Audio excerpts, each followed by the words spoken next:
Today is Tuesday, April 8, 2025, coming up on Roland Mark Unfiltered, streaming live on the Black Star Network. The U.S. Supreme Court has blocked a federal judge's order that would have required Donald Trump to rehire thousands of federal employees. This means they may remain without income. They are saving his ass again. Texas Congresswoman Jasmine Crockett is calling out the same administration that talks about cutting government costs for spending, guess what, $26 million for Donald Trump to play golf every weekend.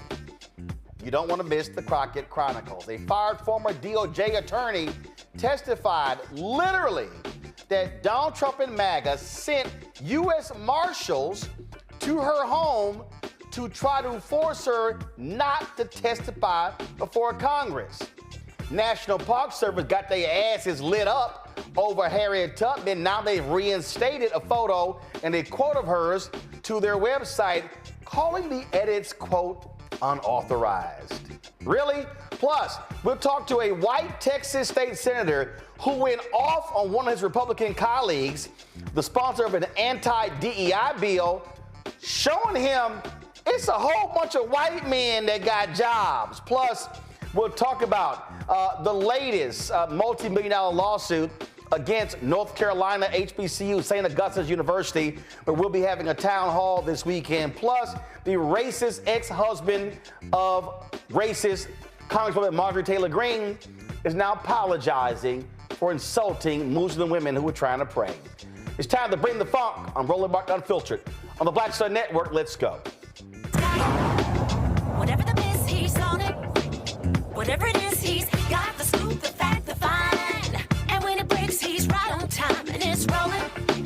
Best believe he's knowing. Putting it down from sports to news to politics. With entertainment just for kicks, he's rolling. It's on go, y'all. It's rolling Martin, rolling with Roland now. He's funky, he's fresh, he's real, the best, you know he's rolling Martin now.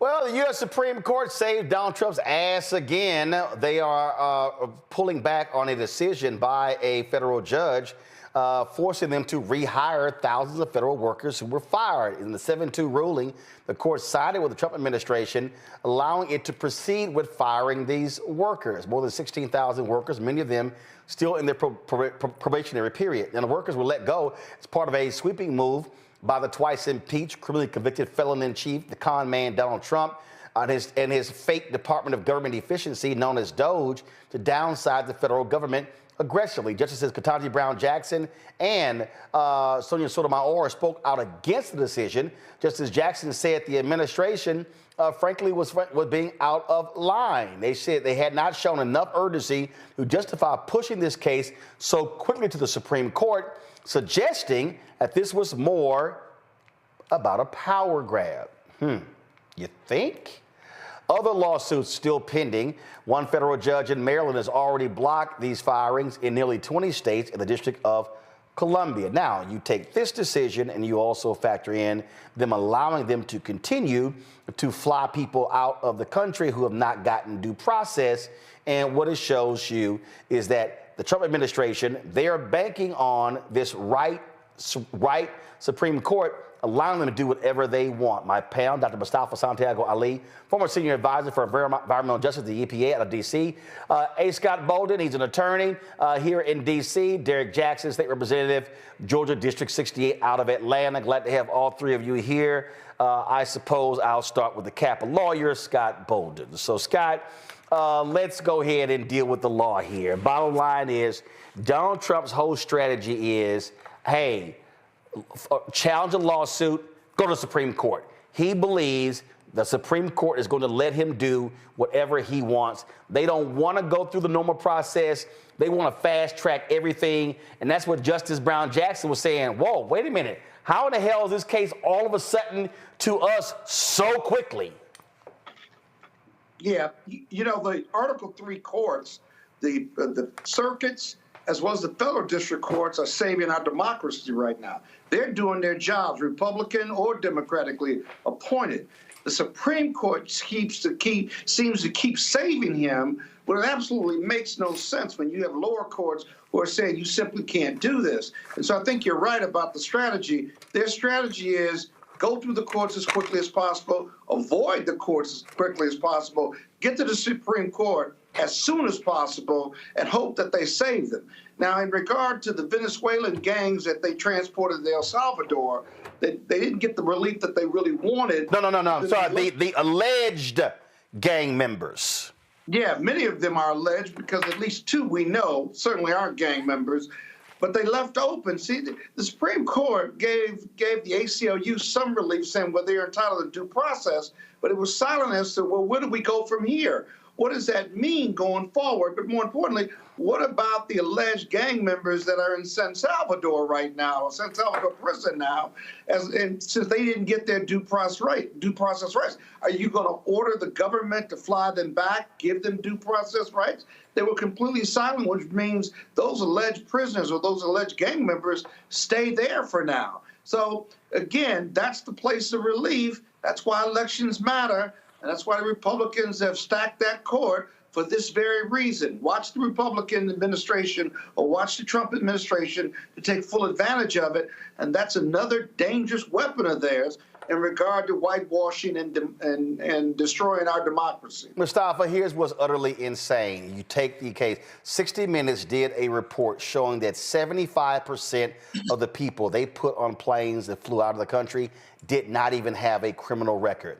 And so what critics are suggesting is that these people are offering no due process. What they are simply doing is snatching people off the streets, throwing them in detention facilities, and sending them out of the country. I saw this one video of a woman in Louisiana who was whining, crying, and complaining because her father, who's been here for 45 years, who was invited into the country from Cuba, guess what? They grabbed him, did not care. Well, guess what? Go talk to all those Cubans who voted for Donald Trump. This is exactly what black people and others were warning that was going to happen, that they were going to racially profile and just start snatching people up. And we're seeing this. Latinos, Muslims, you name it, and they're just sending them out of the, say, we'll deal with them later. And even in the case of El Salvador, literally fighting it and trying to ignore the judge's decision while the plane was in the air by saying, international waters, sorry, you have no jurisdiction. That's how illegal these people are operating.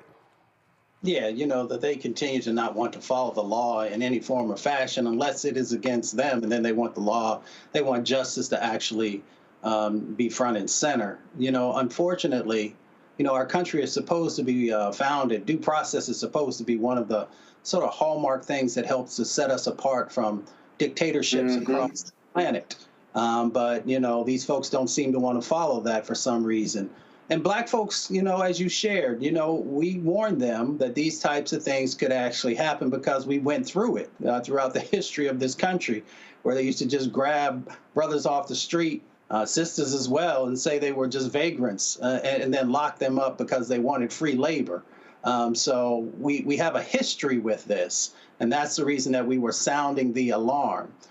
You know, you've got an administration that is a rogue administration. It is an administration that feels like that they can do whatever they want. And when you have, you know, Scott so aptly laid out, you know, some of the district courts and some of the others that have been doing the right thing. But when you know you have a Supreme Court that seems to not be as concerned about justice, not so concerned about the Constitution, not so concerned about every individual's rights, then you have a very precarious situation going on here where, you know, whether you happen to be Latino or you happen to be Muslim or you happen to be a number of other groups that they don't seem to value their lives as much, then, you know, we've got to continue to fight, push back, highlight these injustices that are going forward, and then make sure that we have politicians and judges moving forward when we have the opportunity to have those people in place that actually want to honor the rule of law. You know, Derek, the thing here, again, MAGA, Donald Trump, all these right-wingers, they're mad and upset that these federal judges are ruling against them, but they didn't mind when those federal judges ruled against President Joe Biden. Now they want to change the law to target those federal judges, including even impeach them. Newt Gingrich was on the Capitol Hill. We showed the video last week talking about, how one judge shouldn't have all of this power. And he was lit up by Congressman Joe Nagase by saying, I'm sorry, why were you so silent when it happened under Biden? They are hypocrites. They only want what's good for them and no one else. You know, Roland, once again, we're sounding the alarm, right? We sound the alarm during Project 2025. We're sounding the alarm again. The whole essence of Project 2025 now, this Trump administration, is to consolidate government. This is to make sure all the powers rest in the executive branch. They don't want no safeguards. They don't want no checks and balances. They want to be able to do as they so will. I mean, think about, what we've been talking about so far this evening, and that is this whole law that they're using from 1789. The Alien Enemies Act made sure that the United States had to be declared in war. We're not at war. And so we have to look at what they're really trying to signal. And that is not just picking up the other. One day they're going to start picking up citizens, Black and brown people, and taking them to El Salvador and Cuba and other places. Because when you start to do that, they're going to really execute the plan in Project 2025, which is, as they've already stated, to deport 20 million citizens. The word immigration is not in there. It said 20 million citizens. So this is just a test run when you start to kidnap people, because that's what this is, picking them up and not saying where they're going and then taking them to another country. That's problematic. And let me be real clear here, folks. And Scott, I think this is really important. Look, you got a lot of Black people who are like, yo, I'm down with this. Send their asses back. But there still is a phrase, 2 words that matter.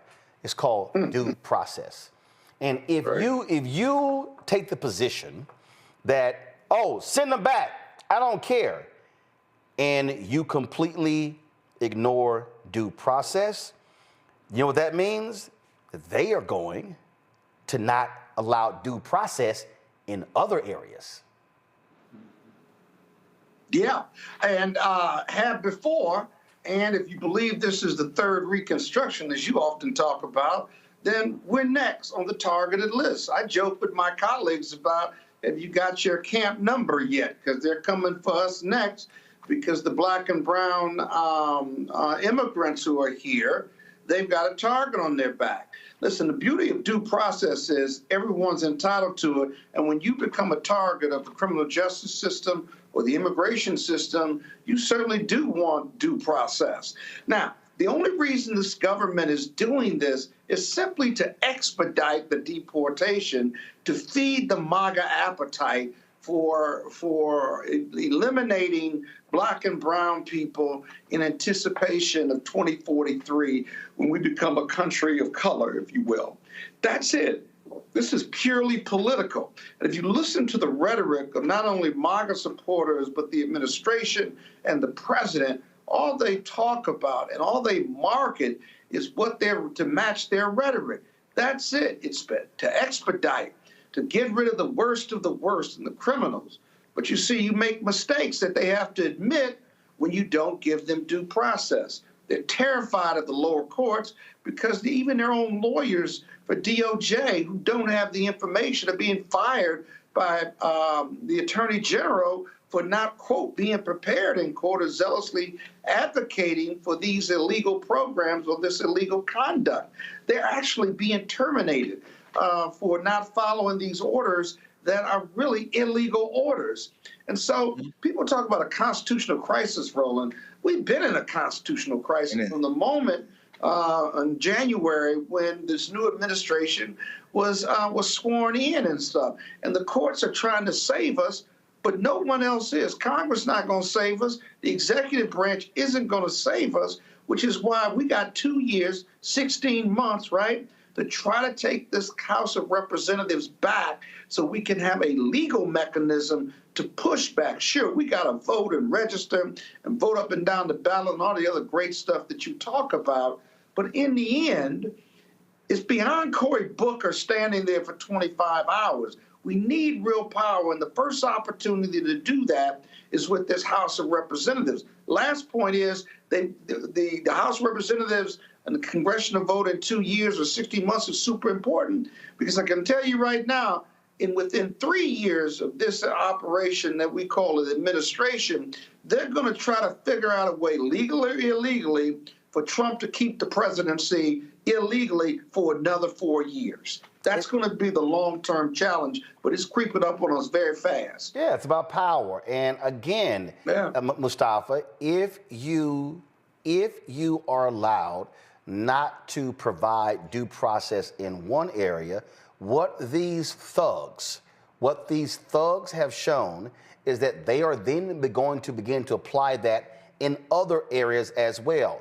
Look, the Supreme Court, it says equal justice under law. And we can't, even if you somebody black watching and listening and you believe just send everybody back, you had better understand due process, because if there's any group of people who have a history with America not giving them any due process, is black people. Just ask every family that has had a history of lynching. Without a doubt. I mean, Dr. King laid it out for us. He said injustice anywhere is a threat to justice everywhere. He had real intentionality in sharing those words. Of course, in the moment, the things that they were dealing with, they saw every time that they made a positive step forward, that people were pushing back. And they were pushing back in a number of areas, whether it was, around access, or whether it was around housing, or a number of other things. You can go down the list of the things where he knew that we had to hold the line. So for brothers and sisters out there, I mean, I get the impacts that are happening in our communities. Everybody knows I done worked in a whole bunch of them all over the place. But we have to make sure that we are not allowing the erosion of justice to continue to happen. Because, we are next, unfortunately, in the crosshairs. Some would say we're already in those crosshairs. And they said that, these people that they're sending back there, are criminals and those types of things. Well, they try and criminalize us all the time. And we understand that that's just the next step in being able to move us wherever they might see fit. So we need to pay particular attention to what's going on. Yes, we have to focus on the issues that are happening inside of our communities, but we also got to understand that there is an interconnectedness to what is going on, and we have to be prepared to also make some investments in this space to make sure that we are not the next ones that find ourselves, in a number of black site locations across the planet. And I'll stop there so I don't get in trouble. Well, but they don't get in trouble. I mean, bottom line here, Derek, when Mustafa talked about, excuse me? I'm surprised you still on the air. You should be going underground, because they coming for you next. You look like you from Africa or something. I'm 2 blocks from here. Tell them to bring their punk asses here. You got one lawyer in your corner. Bring their punk asses here. As a hashtag, bring your ass. Derek, bottom line is, what we are facing right now, Derek, we are facing a bunch of scared punks in this country. Okay? You got punk-ass law firms that are buckling, that are kissing his butt. Republicans. You got Democrats that are buckling. You got people who are scared to death. Oh, my God. You got all these Silicon Valley folks who got more money than anybody, who are doing all they can to kiss his ass. No, this is a moment where people must stand up to the thug, stand up to the bully, stand up to the con man, and our legal warriors must be doing what they are supposed to do, fighting using the law. These thugs, Donald Trump, thug, J.D. Vance, thug, Elon Musk, thug, Stephen Miller, thug, all of them, Pam Bondi, thug, Cash Patel, thug, Dan Bongino, thug. They do not care about the rule of law. They do not care about the Constitution. All they care about is doing whatever they want, when they want, and everyone else who disagrees be damned. Yeah, you're exactly right, Roland. And I tell you what, they also know that their time span is short. I mean, if you think about what just took place over this weekend, nearly 6 million people across the United States. I mean, they had some signs out there. I know here in Atlanta, Roland, we had 30,000 folks that marched 2.5 miles. And if you read some of the signs, it wasn't saying that we want Trump. I mean, they had some very egregious words for this bully. And when you think about what also is happening in the stock market, I posted today, hey, last time I checked, DEI didn't crash the stock market. And LGBTQ transgender that did not cause for $12 trillion. You had Tim Cook, Johnny Damon, JP Morgan, all these folks now saying, oh, we didn't expect this. What were they expecting? What were they expecting, Roland? Everybody that was on the front seat during his inauguration, what were they expecting for him to do? They just thought the rain was going to fall on black people? They just thought the thunderstorms were going to fall in our neighborhoods? $12 trillion, Roland, has been lost in the stock market. Now you have 4 Republicans in the Senate who are voting with Democrats right now saying we need to put some legislation, and forget all this litigation stuff. We need legislation. But then the Speaker of the House, Roland, he says, trust the process. But this is the same individual who will not go back to Louisiana and conduct a town hall meeting. These bullies, these thugs do not want to face the music.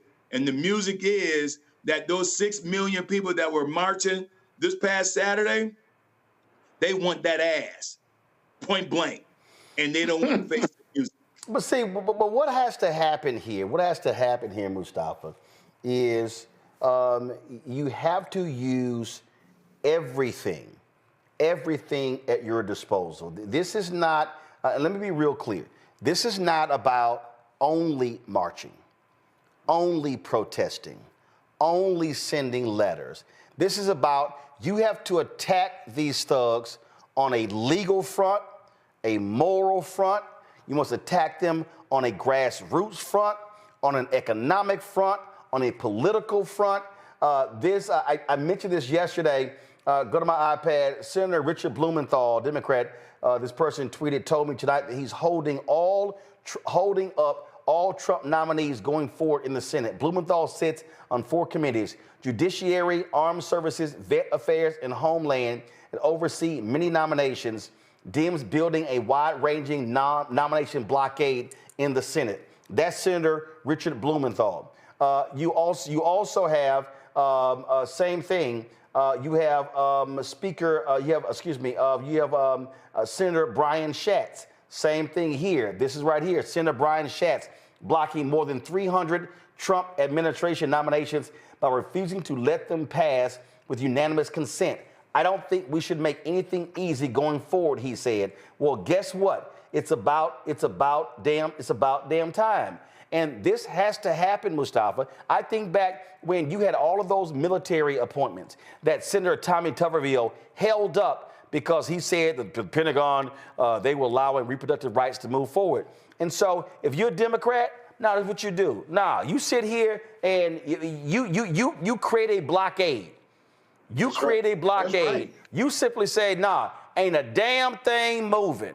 Ain't nothing moving. Listen, now mind you, I held out. But this reminds me, Mustafa, when I was a kid, we were eating dinner, and I wanted an additional piece of chicken.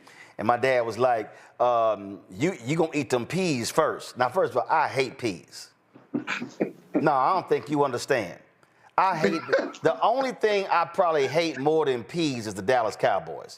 But it's a damn close second. I hate peas. I think peas are nasty. I think peas are horrible. And I know my dad gonna test me because he loves vegetables. I'm like, I can't stand them damn peas. So he was like, you ain't getting another piece of chicken unless you finish them peas. I was like, I guess we gonna be sitting here at this damn table, people. We sat there Now you gotta understand, I stayed up late. I still stay up late. I go to bed at 3, 4, 5, 6 o'clock in the morning. I still stay up late. And I was sitting there and I was like, I know he can't outlast me. I said, so we were at that table about 2.5, 3 hours. Then he got mad. He was like, pack this shit up and take your ass to bed. He was hot. I ain't eat them damn peas. See, sometimes you got to take a stand. And so I took my stand against them peas, and guess what? Ain't a damn pea in my house. And if my wife wants some peas, that's on her. So you got to sometimes say, nah, ain't nothing moving. We gonna sit here. I'm gonna wait you out. They should sit there and say, we ain't moving nomination for the next 3 years. And then force the Republicans, Mustafa, to have to go through the laborious task of putting one name. And that's what you do. You sit there, do you allow unanimous consent? No.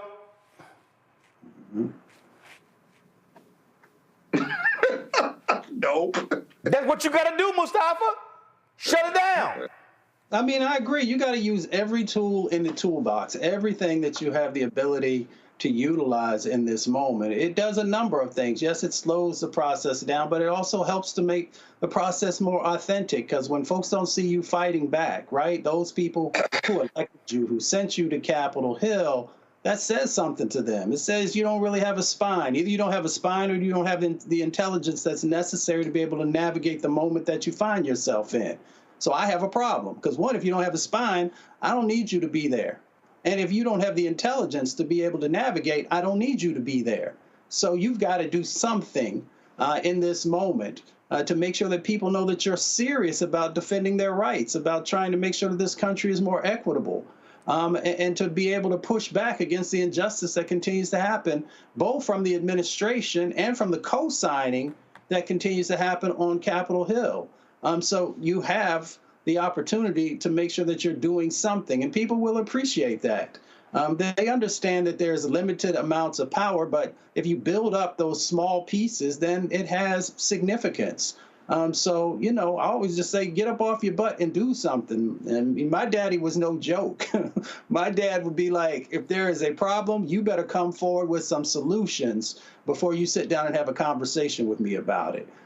So, you know, people, everyday people, are willing to stand up. You know, the brothers shared these different examples that are there. I'm big on the economics, because I believe one of the ways you get these people's attention, and we've saw it over the last few days with the stock market, is to actually be utilizing ways of hitting folks in the pocket. But there are a number of other tools. Me coming from the grassroots movement, I understand the power, you know, that's there in protesting in various forms, as long as it's nonviolent. Let me just say that. But, you know, we've got this moment, and we need to utilize it in a way that people know we're serious, that we're standing up for them, or we're standing actually in alignment and solidarity with them, and that folks are going to do what they can. Look, I told you my dad gonna send me a text. Peas are good for you, Scott. Hell no. You got to swing. Doc, here's the deal. If you have limited power, then you must maximize your limited power. Limited power don't mean no power. Roland, but wait a minute, guys. Be honest with your listening audience now. Roland, guys, he didn't eat the peas, right? But what you all don't know is I met his mama and daddy. His mama, when he was growing up, would fix him a separate cake. You damn Skippy. A cake for the family and a cake for him, because he was so freaking spoiled. He No. See, Scott, here's your problem right here. See, first of all, Scott, Scott, you're not smart enough to negotiate. See, Scott, here's what you don't understand. See, Scott, right here, here's the problem, Scott. See, people just tell you we're going to do something for you, and see, you fall in line. I don't fall in line. My brother. See, Scott, Scott, you see, you think you're a brilliant lawyer, but let me explain. I am. But let me explain to you how you outsmart your opponent. My brother's birthday is November 13th. My birthday is November 14th. My mama was like, I'm going to do a joint cake. Well, hell, I didn't want the same damn cake he wanted, okay? So I simply said, you know what? I want a cake with no icing. Well, guess what then happened? My brother wanted icing. What ended up happening? She had to make 2 cakes. See? That ain't what she said. No. That's where it started. See, you got to outsmart. You got to learn how to outsmart people, Scott. So I saw the loophole. I was like, I don't want no icing. Had to make a separate cake. See, Scott, you would have never thought of that, Scott. Scott, you would have never thought of that. You would have went ahead and went, yeah, you know what? You right. It's easier to have 1 cake. Hell no, we ain't gonna have 1 cake. Got 2 cakes. He was so selfish that he made his own mama cook a second cake. No. And their birthdays are 1 day apart. Guess what? Think about what type of son he is. If you had 2 damn kids in 2 damn years, it's gonna be 2 damn cakes. And she admitted this to me in person. She said, yes, I had to bake him a separate cake, Scott. I said, but why? She said, well, he is my son and I love him. I said, and you know why I paid? Versus saying no. And you know why I paid off? Because mama right now is living in my house that I paid off. And guess what? Mama and daddy have a great ass life. So daddy like, good job making that second damn cake. See? I told you I wasn't lying. See, if you take care of stuff on the front end, they're gonna take care of you on the back end. See, I told you. Money. See, Scott, you ain't that bright. Go ahead and make your little point that you were trying to make on the topic at hand before you chose to divert the damn show with your little silly ass cake comment. Watch this. What was your question again? Yes. See, my whole question is, when you have limited power, see, you don't even remember. When you have limited power, you are to maximize your limited power and don't act like you don't have any power. Yeah, no, I agree. It took the Democrats a while to start implementing that, but you have to use all the tools in the toolkit, as Mustafa said. And then eventually, and the thing is, it also puts the Republicans in a trick box, right? Because they've done the same thing to the Democrats, and the Democrats now are going to do it to them, and they can complain all they want. All you have to do is run the videotape or run the legislation back and say, you did the same thing, so shut up, be quiet, in no uncertain terms, right? But see, the Democrats got to get away from wanting to be the right and the morally correct ones and be above the fray. You're dealing with some political thugs, some Republican gangsterism, and you got to get down with the gangsters, which means you got to get on the ground and get out. And you cannot be afraid to do the same thing. And the hell with what the press says or what your moral values say, because for moral values to be relevant, probative, and material, you have to be dealing with an opponent that has moral values, right? Then you can beat them at that game. But these people, these Republicans aren't practicing moral values, right? They're practicing political gangsterism. And so you got to be a gangster too. Calling all Democratic gangsters, come to the front, because we need you at the door. Hey, I can pull up an article I wrote on CNN a long time ago saying Democrats got to learn to be gangsters, Derek. And I'm going to tell you right now, I'm going to go ahead and go on record. I did this months ago. I'm going to say it right now. Whoever runs for the Democratic nomination for president in 2028, I'm about to give y'all some unsolicited advice right now. Matter of fact, put the camera on me by my damn self. Let me say this again. Here's my advice for every Democratic candidate who's running in 2028 for president. When the press asks you, are you going to release your college transcripts? Hell no. That's right. When the press asks you, are you going to put your money into a trust? Hell no. When they ask you, are you going to release your health records? Hell no. When they ask, are you going to add any family members to the administration? You should say, hell yeah. If they say, well, we think you're spending too much time going to your beach house or playing golf, the response should be, kiss my ass. Here's the whole deal. It's abundantly clear. And then if any Democrats, if any Republicans start talking, you'd say, shut the hell up. And then if any Democrats start talking, you say, y'all kiss my ass too. Because see, here's the fundamental problem. Democrats y'all sit here and y'all try to take the high moral ground and we gonna do it a certain way while the Republicans are in the gutter.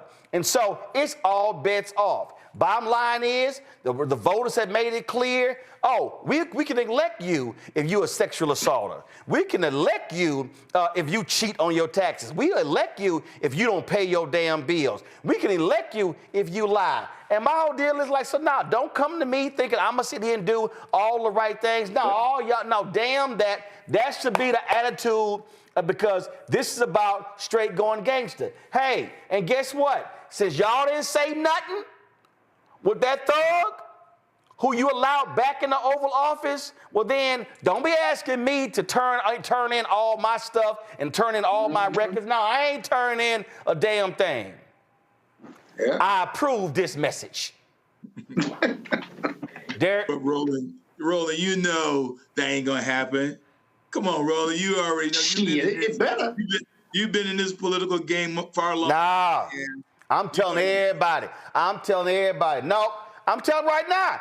I'm telling, and see, I'm telling you, stop even being nice. Have a debate. Will you commit on this stage that if you don't win the nomination, you go endorse all the other candidates? No. We'll see. No, I ain't even, because again, it's clear that America has decided that the rules that it used to demand or call for folks to abide by, they've decided that, it's good for Donald Trump. So it's like, wait, I'm telling you, all this, oh man, let me sit here, let me think it through. Hell no, we ain't doing none of that. We ain't doing none of that. And the answer should be, I'm telling you right now, I go ahead and volunteer. Because first of all, it was a Republican president, especially the ones now, I'm going to cuss them out. In the past, you had some Republicans, you know that? I probably would say, you know what? I could work for that reasonable person. They crazy as hell now. But I'm telling you right now, I'll volunteer to either be the press secretary or the translating press secretary. You need to have somebody. I'm telling you, no, the rules are over. Hey, ask a dumbass question. That's a dumbass question. Next. No, we ain't even. See, I'm telling you, I don't have no patience for none of this anymore, Derek. I got no patience for any of it. I'm telling you right now, Democrats, start playing by the new rules. That's how y'all want to roll? Got it. That's how we gonna roll. Listen, Roland, I mean, you know me. I agree and second that motion. But in a large part, you're going to have political consultants like James Carville and them. They're going to say when they go low, they're going to say, you remember what Michelle Obama said, when they go low, you go high. And your response is she ain't running. We have to meet them where they are right now. That's the reason why when Barack Obama had an opportunity to put another Supreme Court justice, what happened? They were playing too nice, and Mitch McConnell delivered against that behind, right? And so the bottom line is, I agree. The challenge is, can the Democratic Party, the party that I am in, can we get to the point where we're willing to fight a new political arena? Can we put the things aside where we used to, Roland, always, we got to win Wisconsin. We got to win Pennsylvania. No, how about spend some money with Roland Martin's show to make sure that we can get the word out? How about going campaign hard in Mississippi, Louisiana, Georgia, North Carolina, South Carolina?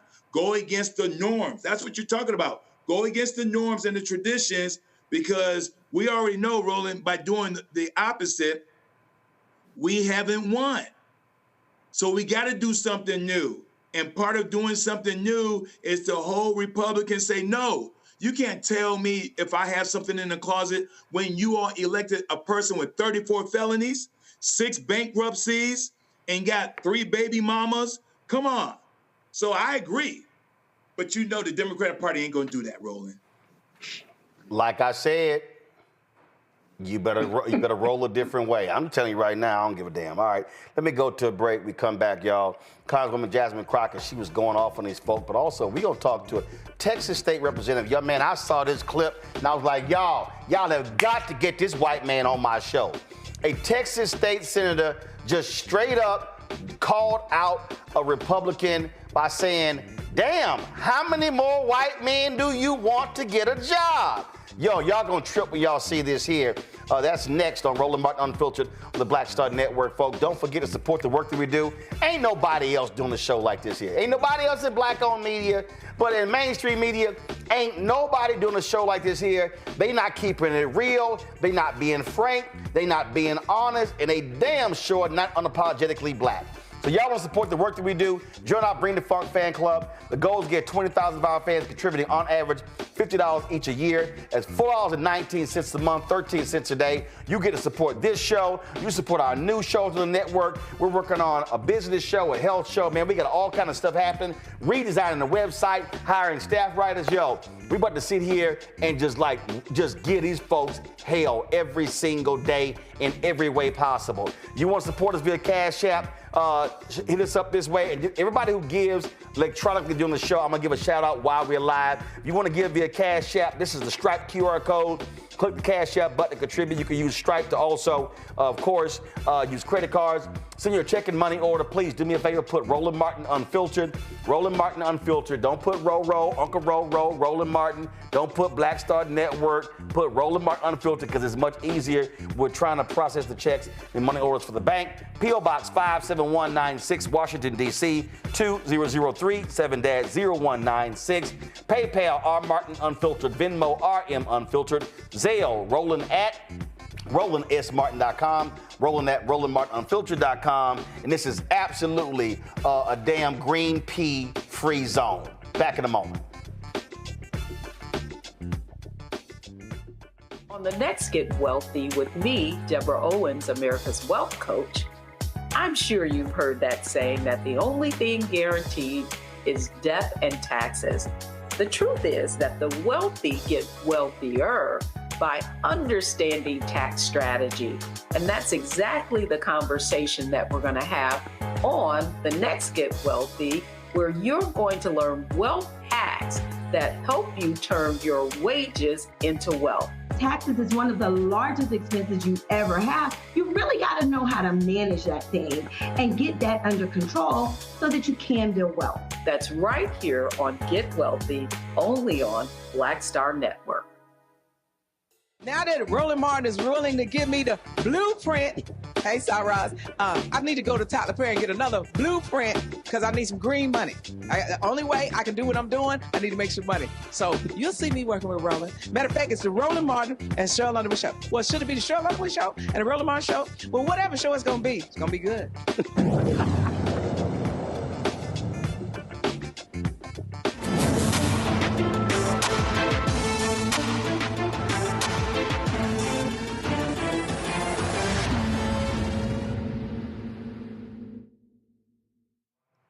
Now, I'm going to need y'all in the control room to pay attention. Did I not say what was coming up next? I said the Texas State Senator was coming up next, not Congresswoman Jasmine Crockett. So I need y'all to focus in the control room, okay? All right, so here's what I'm sick and tired of.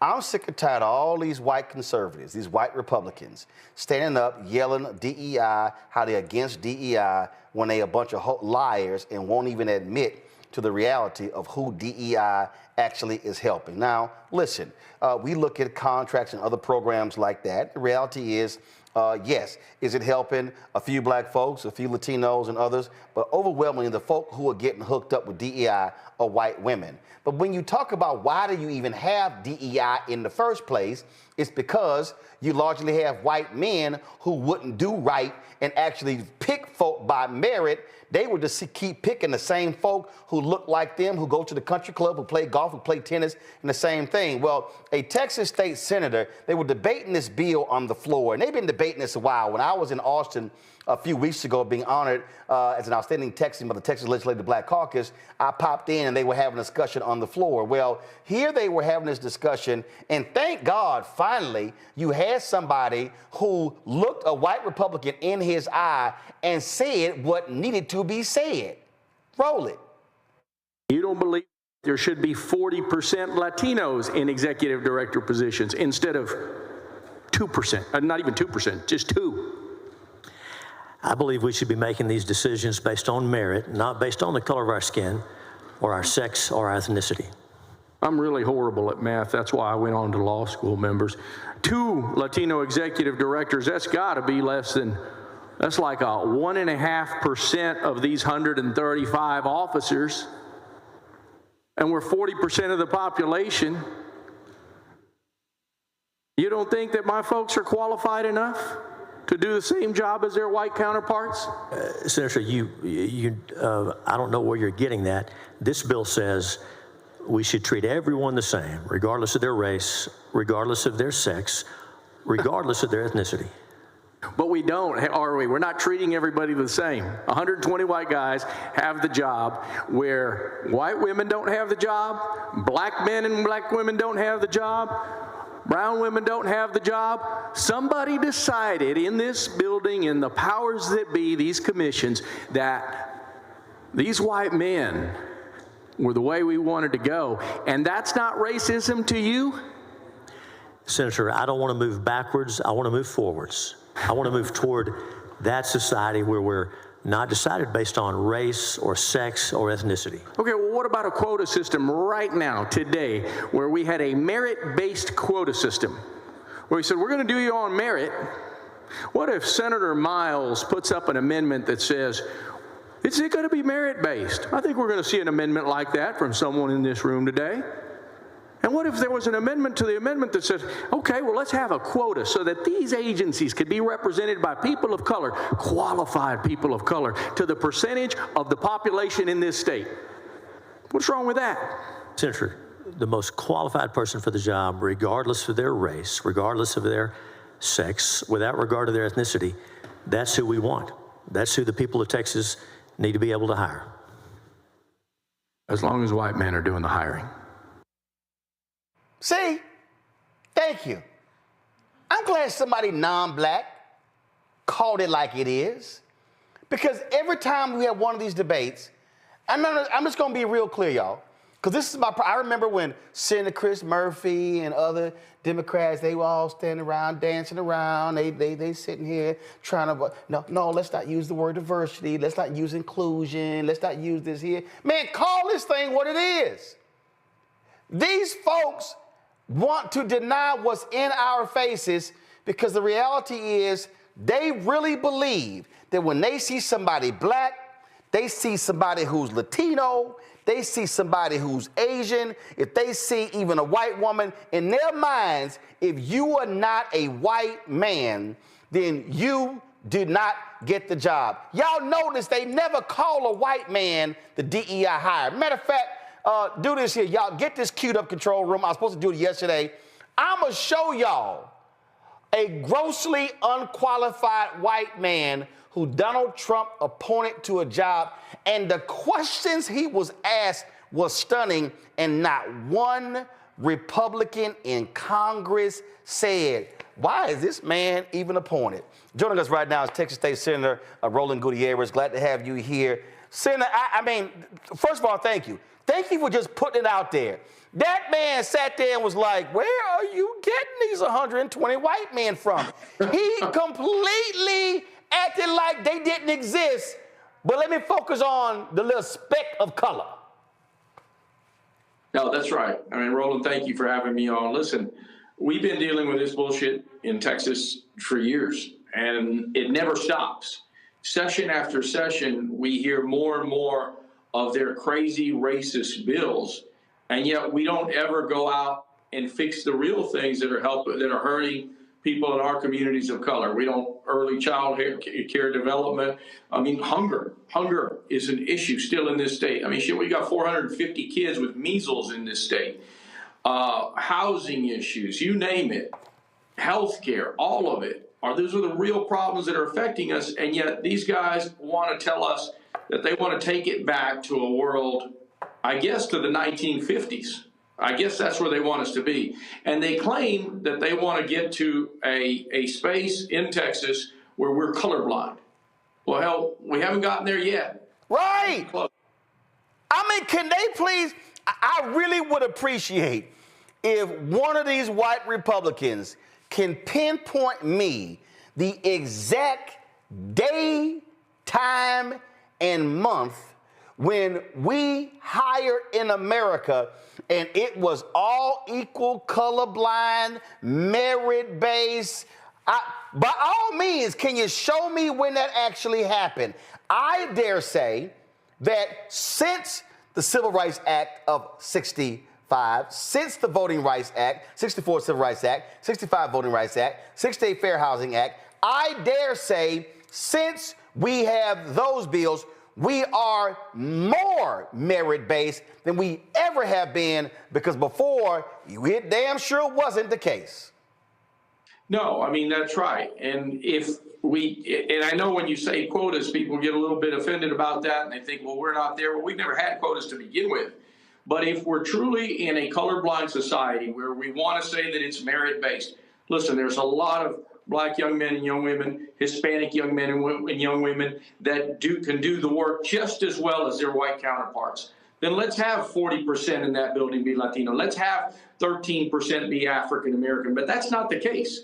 2 African American men are executive directors, 2 Latino men, 10 women out of the 135 executive agencies in the state of Texas. 10 white women, 10 white women, right? 10 white women, that's right. Right, there you go. That's right. So let's be clear. Out of 4 people of color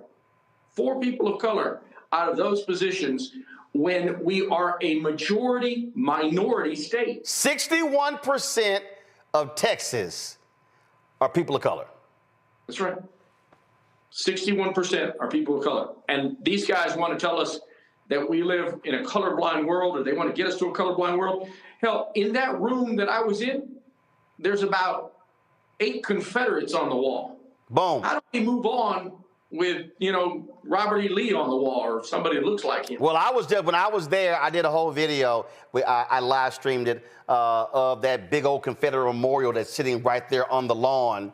And luckily across the lawn, they finally had a memorial point for African Americans. But that massive monument. See, this is the thing what grates on me when these conversations are held is that Democrats want to shy away from it. What you did is you put it in the face. Now the only thing, this is the only criticism I have, Senator. This is the only criticism I have. And trust me, I know it happens naturally, and now this has happened for years. What happens is when we have these conversations, we often use the qualifier qualified. See, they only use that word when it applies to us. But when it comes to any of them getting hired, they never use the word qualified. So I start from the position that if you are considered for the job, that you are qualified. If you got hired, you are qualified. So I don't even say, hey, we're looking for qualified. Well, that's just automatic. Of course we're looking for qualified. But they never do that. They automatically assume if they got the job, they white, they qualified. We don't even question their resume. And I'm still ticked off with that black woman who was crying over the water, we showed it on the video, and she was crying because of another black legislator came to her defense. But you had that white Republican, Harrison, who literally was questioning this woman on DEI, and she had to sit there and recount how many degrees that she has and what school she went to. And I'm sorry, I just can't accept anymore us having to show our credentials to prove our worthiness when they can just show up. No, I'm with you. We are equally as qualified as any of our white counterparts. My parents were immigrants to this country, and yet here I stand in the Texas Senate, a lawyer, just as qualified as the guy I was debating that day. And yet, the jobs that are going, the big jobs in this state, are going to white men. Let's face it, because they knew somebody. They knew a guy. Had nothing Boom. qualifications. Call it what it is. Yeah. And that's the deal. They knew somebody. And see, I just believe that you just got to call that thing a thing. And it has to be when what you did. You like, so basically, are you trying to explain to me in a state this diverse, 120 white guys, you trying to tell me that out of the whole state, only 4, because you said 2 Latino men, 2 black men, right? That's right. So that means that for all these jobs, there wasn't one black woman, wasn't one Latino woman who was eligible. So you had 2 Latino dudes, 2 black dudes, 10 white women. That's 14 out of the whole state. And part of the thing about DEI is forcing you to recruit at different places, to solicit different input, to post a job different places. That's all DEI is. It is to expand your horizon. They want to keep it white, tight, and right. Well, the very argument that they have is that DEI, this is what Brian Hughes said, that just having these types of diversity, equity, and inclusion programs, that just the mere mentioning of them leads us to be racist. It's the most nonsensical thing you've ever heard, because we're nowhere near any kind of colorblind society, not in this state, not in Texas. Just their argument is so flawed, and we have to push back. We as minorities, as Latinos, as African Americans, we've got to push back against what's happening in this state, because we deserve better. And you know, we've been fighting for people for a long time. We're going to continue to do so. So I had a black state official from South Carolina who stood up, had him on the show the other day, J.A. Moore. And I asked him this question. I said, well, Rep, I got to ask you, where were the white women? Did they say anything? He's like, no. So they're in Texas. Are white male Democrats, are they as aggressive in this as you are? I know with Senator, I saw Senator Boris Miles, my frat brother, when he spoke on that day when I was there. Are white female Democrats saying something? Because here is the other issue that bothers me. First thing that bothers me, anytime we talk about these programs historically, black folks was the ones sitting here leading the charge. And I've challenged Latinos saying, yo, I'm gonna need you to step up. So then you have black and Latinos stepping up. My problem a lot of times is Asian Americans are real quiet. Pakistani Americans, people who actually benefit from programs, are quiet. But white women benefit more. You already gave the numbers. 10 of them, 2 Latino men, 2 black men. Are white women Democrats?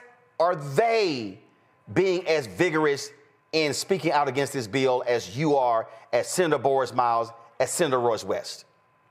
Well, you know, they're doing their part. But to your point, we hold up, Senator. Now look, you a straight shooter, and you call them straight. Let's if we gonna do it, Senator, let's go ahead and go there. Well, Roland, are the white female Democrats doing enough? We can always do better. We can always do better. And I'll tell you, this is what's happening right now in Texas. We literally need to get black people and brown people on the same page. And that might sound odd to you, but we're in this thing together. Yep. And we've got to fight back against the injustices in Texas. And to your point, white women, we are getting killed in this state on everything. Yep. On everything. They are taking our civil liberties away in this state. They are attacking Hispanic communities like you cannot believe. You have a guy that this white governor, let a guy out of prison, pardoned him. The guy killed a man who was a Black Lives Matter protester. He shot him with his AR-15. We talked about it. Point blank. And this sick son of a bitch governor that we have pardons the man, releases him from prison after 4 years. If you and me would have shot somebody, we'd be on death row right now. Let's face it. Yep. But some white dude kills a Black Lives Matter. A racist white dude. a racist white dude. Who killed a white guy. Pardoned. He gets pardoned. And so African Americans in this state and Latinos in this state, they could run this state if they got together and so chose to do so, and so chose to fight against these injustices in this state. I don't know how to wake people up. That's my fault. Well, I don't know how to anger people enough. You know that what happened to me in Uvalde, Texas, happened to those families. Was a wake-up call for me because it changed my whole worldview. I changed my whole worldview for life and what my purpose was. But we got to wake up, Roland, because these people are killing us, and that's not hyperbole. Oh, yeah. Listen, I'm a native of Houston. My parents are natives of Houston. My grandparents, maternal grandparents, migrated from Louisiana to Houston in the 30s. My paternal folks are from Texas, roots going to East Texas. And so although I work here, my homestead is still there in southern Dallas County. I go home to vote. Congresswoman Jasmine Crockett, I'm a constituent of hers. And here's the thing. I was there in Houston, working at the Houston Defender as an intern in 1990, when you had African-American Latinos who were fighting over who was going to be the police chief. And then I've seen the fire chief battles. I was there in Dallas when they were battling over the school district. One of the reasons why the Texas Education Agency took over the Houston Independent School District, because Latinos on the Houston School Board were trying to freeze out black folks. That infighting led to the TEA takeover right now, the largest school district in a country taken over by the state. And so you're absolutely right. But I think two things have to happen. I think there has to be, and this is just somebody from the outside, I think there has to be an internal Latino conversation because, and I've got Paola Ramos, a bunch of other books, John Leguizamo has talked about this here. You have some Latinos who identify as white and who don't identify as brown, who are about assimilation. So you got to have that internal conversation. And then the two-for conversation, and I believe there needs to be real town halls around the state, and I will be happy to come back, moderate them, broadcast them, do whatever. Well, we got to put black folks and Latinos in the room together and say, yo, the numbers are there if we actually align. But trust me, we ain't in power if we are sitting here fighting one another. And why MAGA Republicans in Texas, Greg Abbott, Dan Patrick, are destroying the future for our nieces and nephews and our children. And it's going to be a screwed up future if we do not align. No, that's right. And I'll give you a third point about the Latino conversation. We have a lot of young men that are switching to the other side to vote for this MAGA agenda. I would hope that by now what people are seeing with this man is that they're seeing that they were wrong, first off. And it's okay. You can come back into the fold. We certainly need you so that's an internal Latino conversation. But I think that the bigger point here is those same executive position jobs. Just imagine if you had people of color running this state. Six-figure jobs that changes families and lineage.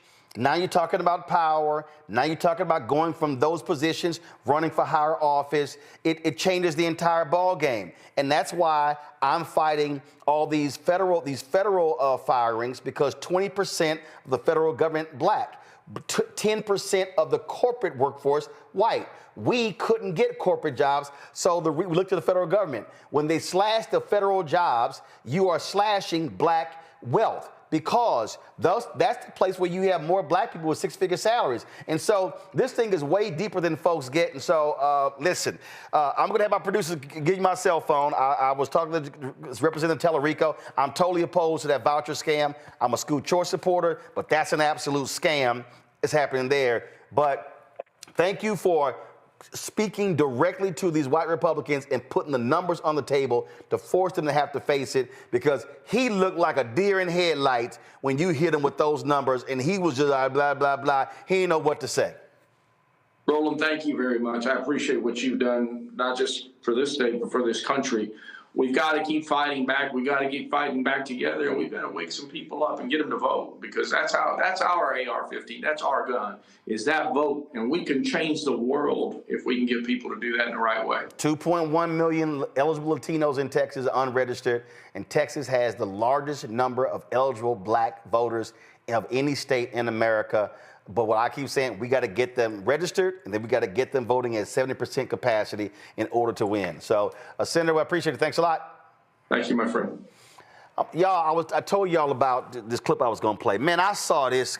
We all knew this. We all knew this here, okay? But, man, I saw this video, and I'm trying to figure out how even one Republican didn't go, damn, we don't need to vote for this dude here. If y'all want to see somebody who's grossly unqualified, roll it. Mr. Donahue, what is the maximum number of lawyers that you have supervised in your experience as an associate in a law firm? Thank you for your question, Senator. It varies, but it was typically anywhere from 6, usually 8, up to 10 with summer associates as well. All lawyers? Not all lawyers, including summer associates. Okay. What was the maximum number of lawyers you supervised in your job at the solar company? None, Senator. Not at the solar company. In your work as an associate in the Buffalo law firm, did you hold yourself out as an environmental attorney? As an environmental lawyer, I did. You spent 1 year and 6 months practicing law for that firm in Buffalo, correct? I was located in that firm in Buffalo, yes, Senator. Yeah. And you were terminated by that firm after 1 year and 6 months? That is correct, Senator. If I may just add some color to that. Well, I have pretty short time, so we can follow up with QFRs, because I promise you there'll be QFRs on this. Have you practiced law anywhere else other than that as an associate in the firm that terminated you and in the solar company where you supervised no lawyers? Senator, I have not.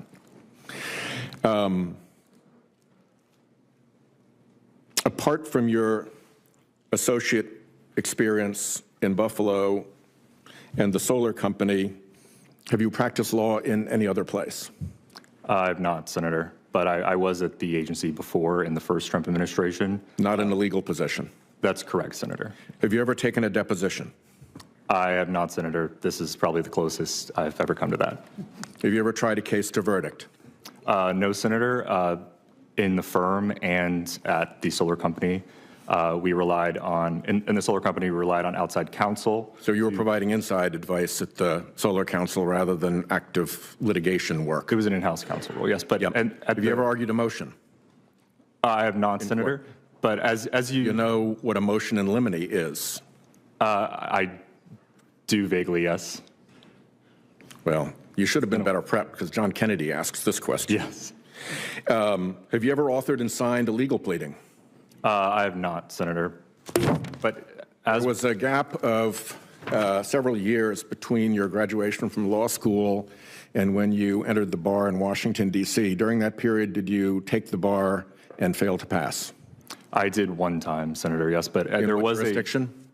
What, sorry? In what jurisdiction did you take the bar and fail to pass? Senator, but there was a gap before I actually took the bar. I wasn't sure if I actually wanted to go and practice law, to be frank with you. Under what circumstances would you counsel the EPA administrator to violate a court order? Senator, thank you for that. I would never counsel the EPA administrator to violate a court order. Under oath, can you assure us now that EPA is presently in compliance with the federal court decisions by Judge Ali Khan and Judge McConnell right now? Senator, I believe that the agency is.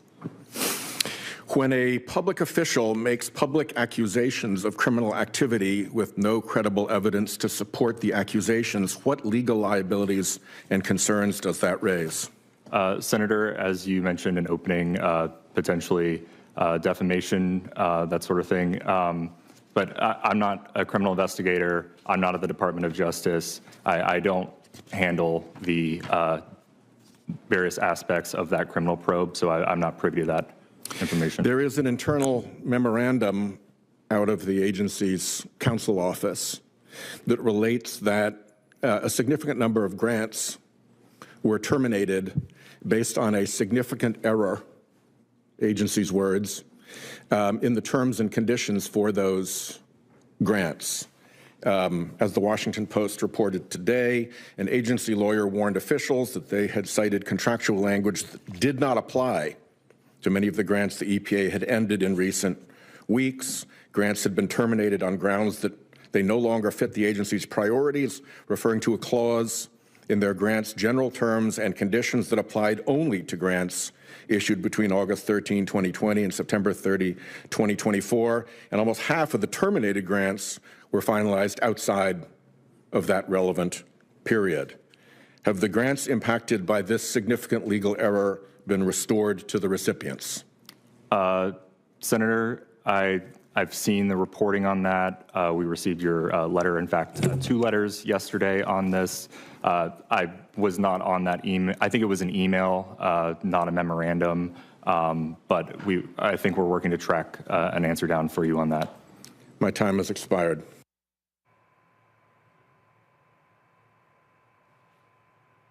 Scott, that man probably wouldn't even gotten to a sit-down interview with you. What was his position he was being reviewed upon in the committee? What was his position? He was a legal position? He was going to run the environmental agency, EPA? I think he was going to run the legal department of the EPA. No. Hold on. Let me see. Hold up. Yes, he was nominated to supervise 200 EPA lawyers. Okay, so here's the problem with the lack of experience, especially in lawyering and giving legal advice and counsel. The problem is, without the experience, you don't know what you don't know, including hiring people who are competent around you to advise you, one, but you don't even know what you don't know. So people can come to you and advise you, but they may have agendas, and because you don't have the experience, you don't know whether they got an agenda or not, whether it's been cross-referenced or cross-checked or thoroughly researched before you go give. God, the man had never even done a deposition. Well, I'm getting to that. So I'm talking from a management standpoint. He's never done a deposition. He's never signed a legal pleading. Now, he can argue that DOJ would be doing all the litigation, but to go to DOJ, you've got to brief DOJ, and you got to be able to give them advice and counsel or strategize with them on what the best approach is. Otherwise, they're going to just do whatever they want to do without you being able to have that experience. This isn't nuance. This is real and practical experience. So, no, he's not qualified to be general counsel for EPA, at least not based on that clip and not based on that testimony. And if they're getting rid of all the non-appointees in the legal office of EPA, that's even worse. Because, you got cats and women in those positions, been there 20, 30 years, and they can recite the law or decisions off the top of their head and brief you on it in a way that you find reliable. So I'm not disagreeing with you. I'm laying out for your listening public as to why this is a problem beyond the fact it just borders on the nonsensical. Okay, I'm going to translate, Mustafa, what Scott just said. Mustafa, I'm going to translate what Scott just said, and I have been trying my best not to cuss. A lot of our followers be like, Roland, please don't cuss. I got my kids watching. So y'all, do me a favor. Turn the TV down for 10 seconds. I'm going to start counting, and you can turn the television down. Because, see, in this moment right here, I have to say it in a way that is a proper translation for what Scott just said. So if y'all do not want to hear me cuss, I'm going to do a countdown. 10, 9, 8, 7, 6, 5, 4, 3, 2, 1. Turn the volume down. The translation, Mustafa, for Scott, all that he just said is, he don't know what the fuck he doing. He ain't got no fucking clue what he is doing. Y'all can turn the volume now back up. Mustafa, you worked in the EPA. This is a perfect example of somebody grossly unqualified. Anthony, go to my iPad, and guess what?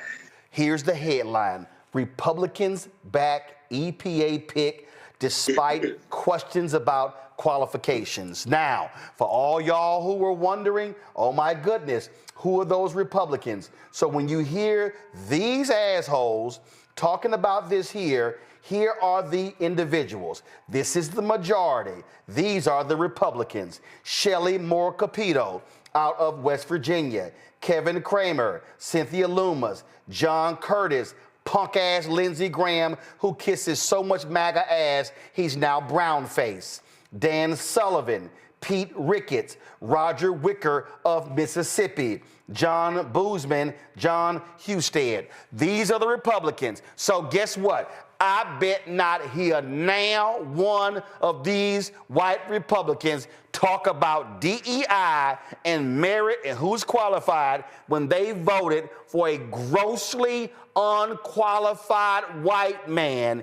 It ain't even a conversation. Yeah, that's amazing. You know, I worked with both Democrat and Republican leads of Office of General Counsel. All of them were talented. You know, people come with different policies, and then they have to make recommendations to the administrator. This person, I can't even believe that they're sitting there going through that confirmation process. I mean, you know, I've lectured on environmental law everywhere from Howard to Harvard. You know, everybody who's in between. And for him not to have the experience to even be sitting in that chair to be given consideration says something about this administration and how they feel about protecting our communities and our country from toxic pollution. From this individual would have to be a part of conversations with a number of folks well-versed on the legal side of the equation from business and industry, as well as nonprofit organizations.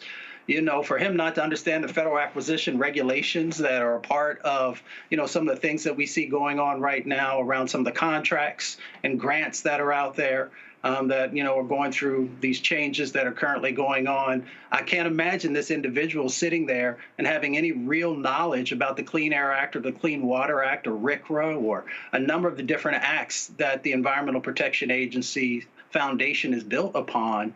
And that's scary. Because, you know, this is someone, and, you know, Scott talked about sort of the dance between the Department of Justice and EPA, and that's just one side of the equation. I would be very, very concerned with a number of the other sets of conversations that he would have to have with individuals who know the game and are looking for opportunities to exploit it. So the person who sits in that chair, at least in all those folks who I work with, they were knowledgeable in a very deep way about the law, but they also understood, you know, the different things that people do to try and, you know, find the best positioning for their, you know, whoever they're representing. And this person is woefully unexperienced to be a part of those conversations, especially since we've seen not only at EPA, but a number of other agencies and departments that, you know, they've hollowed out those respective entities. So he would be there pretty much like a babe in the woods, and people would just devour him, even with them not actually caring about, you know, the environment and public health. Right. This is a very dangerous situation for these, you know, these representatives to even give this person consideration. So Derek, somebody in the chat said, Roland, please cuss. Derek, here's the thing that's crazy. This story about them picking was April 2nd. It's April 8th. Chuck Schumer, what the hell are you doing? I would be amplifying this story like crazy. with them running around talking about who not qualified, all that sort of stuff, I would be going, how in the hell can y'all advance this pathetic? I would make this white man, Sean Donahue, the poster child of white privilege. I would be throwing this in the face of Elon, JD, and Trump. What the hell is I saw this clip on Twitter. I ain't seen no press release. Didn't nobody hype this up? This is a perfect example of what I'm talking about when you have Democrats who are slew-footed, slow, who don't understand terms of how you move. I saw this the other day. Ken Martin put out a tweet where he said that, oh, here it is, yesterday. Let me show y'all this tweet, and then let you comment. We are launching a new DNC war room. We're going to compete in every information space and put Trump and the Republicans on the defense every day. At this very moment, Trump is actively wrecking our country. He can't go unchallenged. Say, dog, this is a perfect example. If I'm him, I'm saying to Democrats, don't y'all say another damn word about merit and DEI with this pathetically unqualified man. His ass will be the poster child right now, Derek, of every Democrat. You're absolutely right, Roland, but he won't be the only one, right? No, but you got to start one, but you got to talk about one at least. At least talk about one, right? But this is the most inept, unfit, unqualified cabinet ever. For 248 years, the most inept, incompetent, unqualified, unfit cabinet, starting from the president to this individual. They continue to demonstrate, Roland, which is the point that I appreciate you highlighting this evening, because merit has always been a qualifier for us. We always had to get 2 or 3 degrees. We always had to be top of our class. We always, right? I remember reading Earl Gray's senior book, and he was talking about the 2 sets of rules. And you also expounded upon that a few weeks ago when Robert Kennedy was going through the nomination process. And I remember you saying, Robert Kennedy is not even in healthcare.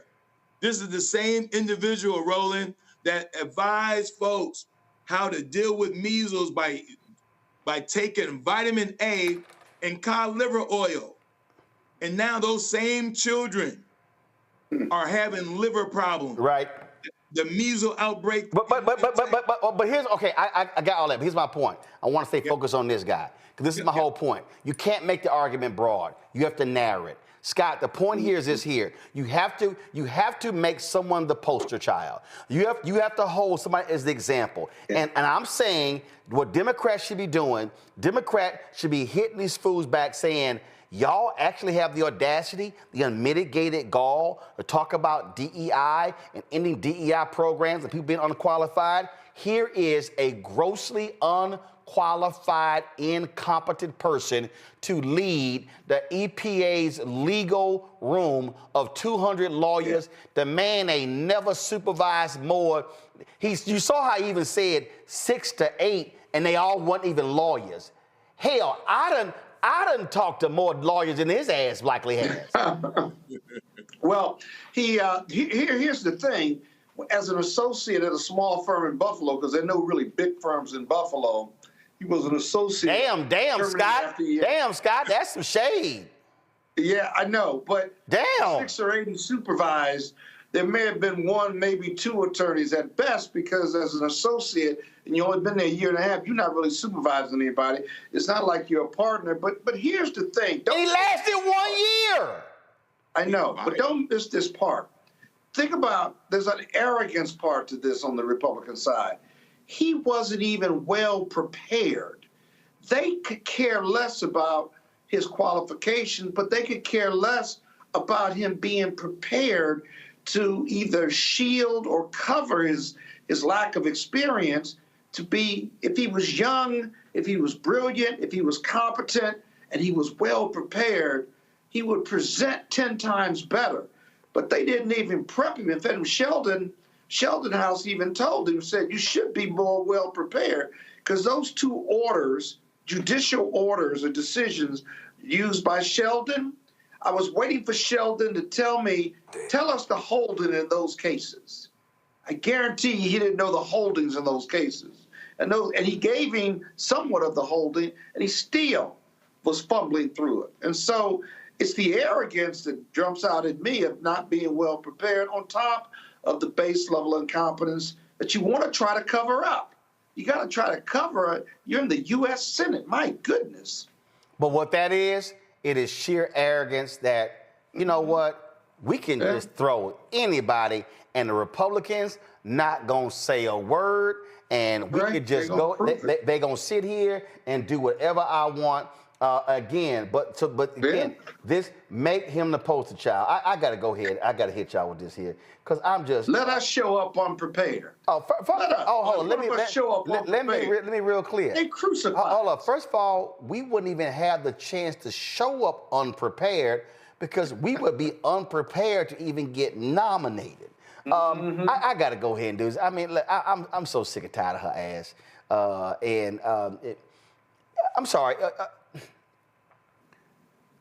I keep telling folk that these idiots in MAGA, this ain't nothing but a TV show to them, okay? The whole country's a TV show.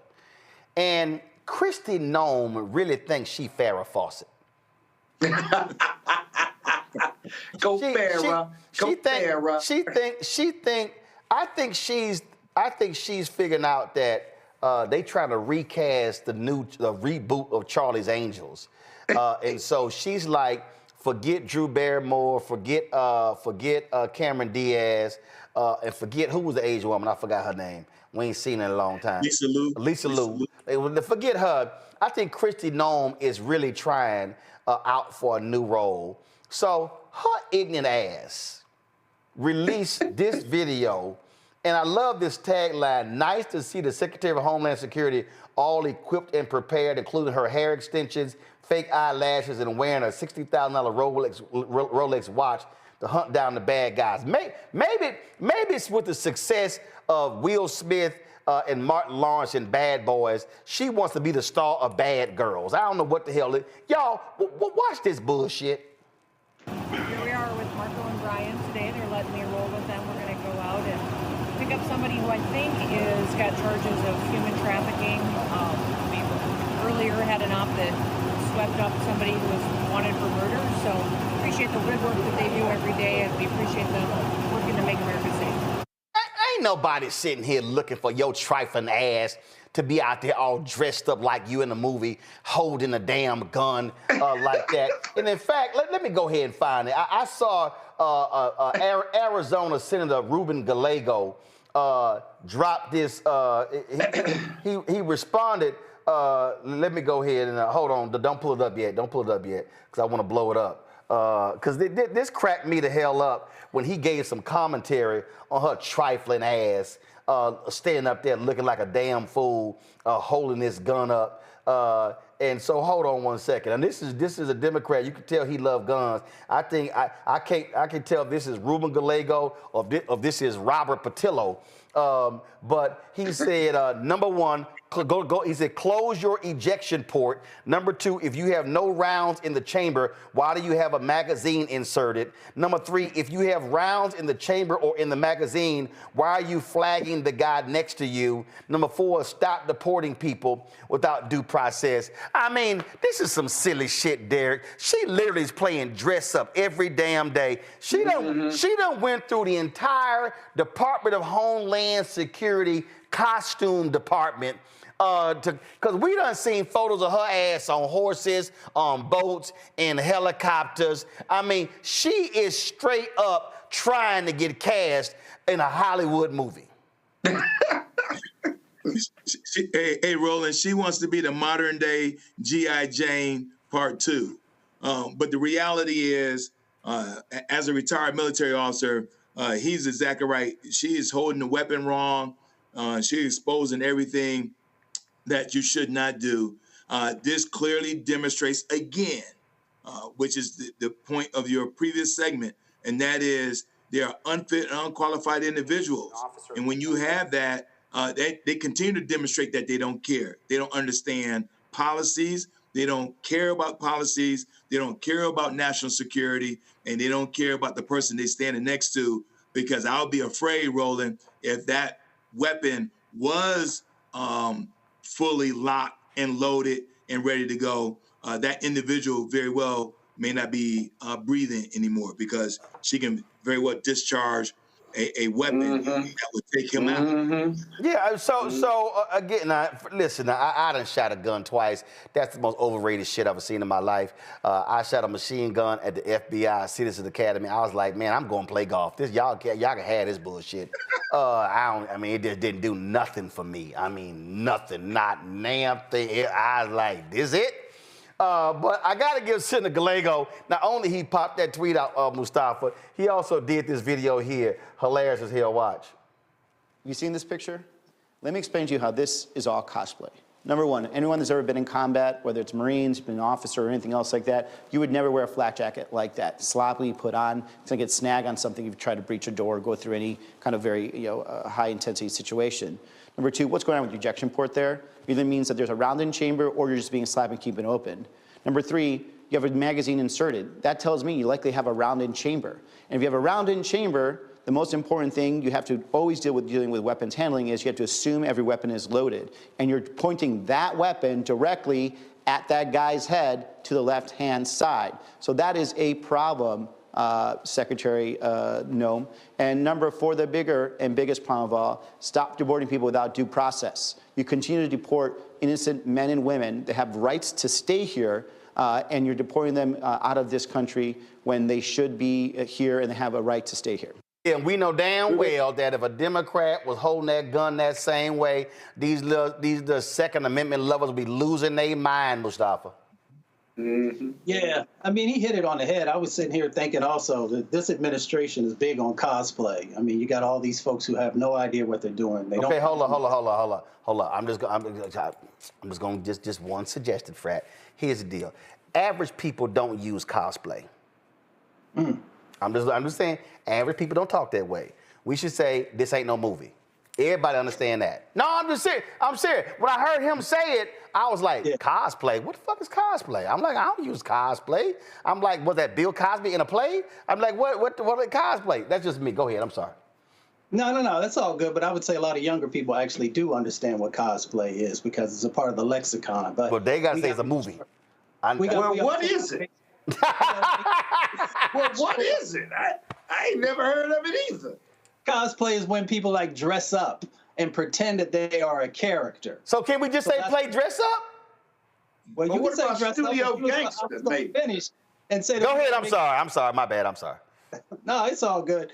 I mean, the reality is that, I grew up on gun ranges, so I kept hearing my father's voice in my ear when they were breaking down all the different things that they were doing incorrectly. But besides that, the real reality of the situation is that these people are unserious about protecting our country. They're unserious about people's rights. They're unserious about so many things. And it just manifests itself in how these people stand in front of the cameras and want you to believe that they were actually a part of, an investigation or actually a part of taking somebody down when they probably were sitting in some office somewhere. And then after whatever took place, then they show up. So we just need to make sure that we understand this game that's going on and that we have something to do about it. And if you don't like what you're seeing, if you don't like people being deported unjustly, if you don't like having individuals who have no experience, who have no merit in the positions that they are, then do something about it in the midterms. Scott? Yeah, I always crack up when I see Kristi Noem with the picture with the prisoners behind her, and then she's got the baseball cap on, or she's got the cowboy cap on. I mean, it's the marketing of MAGAism, the marketing of Trump. There's no depth and substance to any of the agencies or even to Donald Trump. Hey, did you see this one here? Is this her Cowboy Carter look? Oh, yeah. See, again, though, that's all. Go ahead. Yeah, a lot of makeup on. I mean, to Republican men, she's hot to them. And this kind of bad girl or good cop female chasing down bad guys, it's all about building an image that these directors who fan out and do the talk shows, they're all selling MAGA. They're all selling Trump. If you really think about it, many of them aren't talking about depth and substance. They're just marketing. Everything about the administration is marketing, whether it's Caroline Leavitt or the heads of these agencies, or even Donald Trump.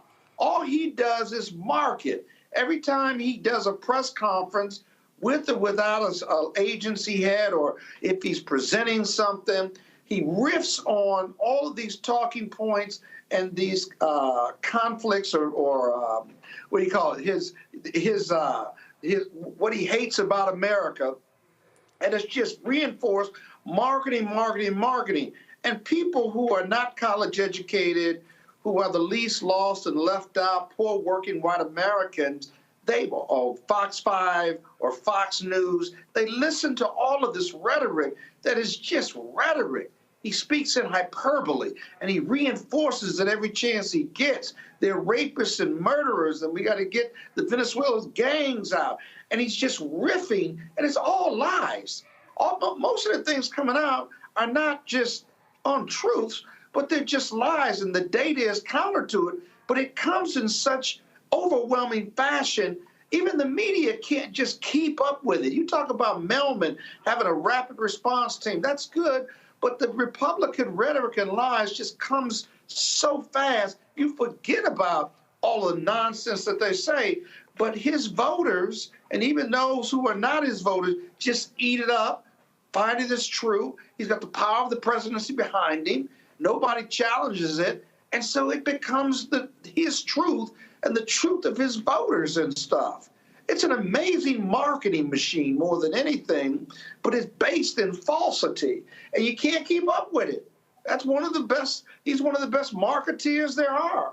Until we keep up with it, and until he drives us into a recession, Democrats have got to be able to show, blame him for the recession, blame him for inflation, right? But give Republicans an alternative. I'm sorry, Democrats and all voters an alternative to him, not an alternative that they don't like. Not only blame him, but tell them their story and how they're going to make it better for them. Until we do that, I'm sorry, the Republicans can continue to get reelected if they're better marketers than the Democrats, and right now they are. But this is the point that I was just making when we talk about holding that guy up. You have to understand narrative. Also, we're living in the age of social media, Derek. This is not the days of newspapers where it comes out the next day, radio and television. It's now immediate. If you are not crafting a message that has memes, using photos, using videos, then you're not telling a story. And that's what I'm talking about.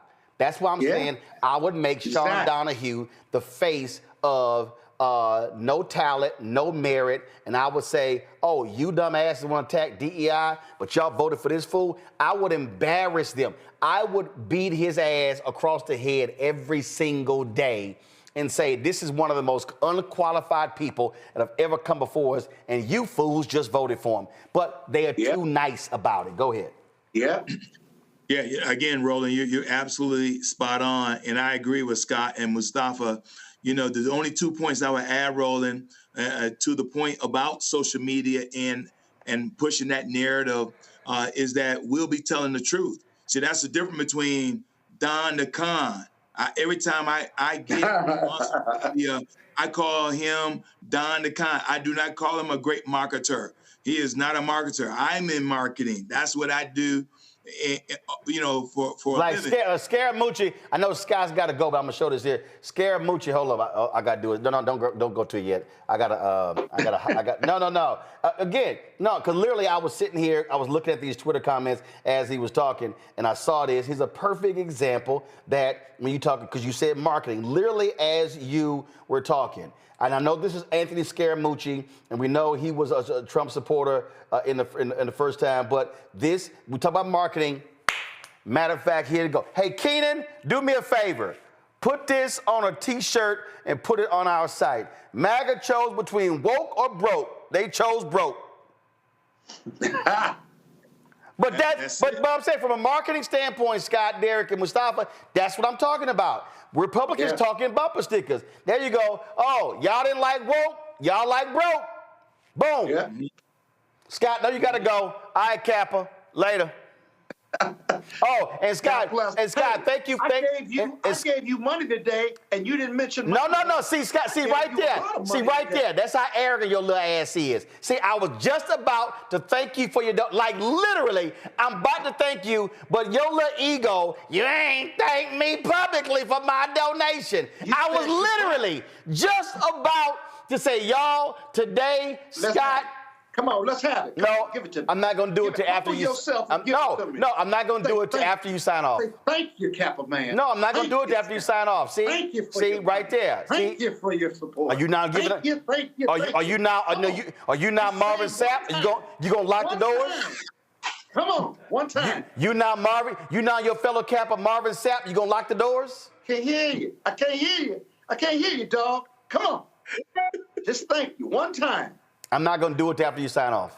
See, you begging for it. See, if you had simply allowed me to do it, I would have done it. But it's two other alphas on this panel, and we don't bow down.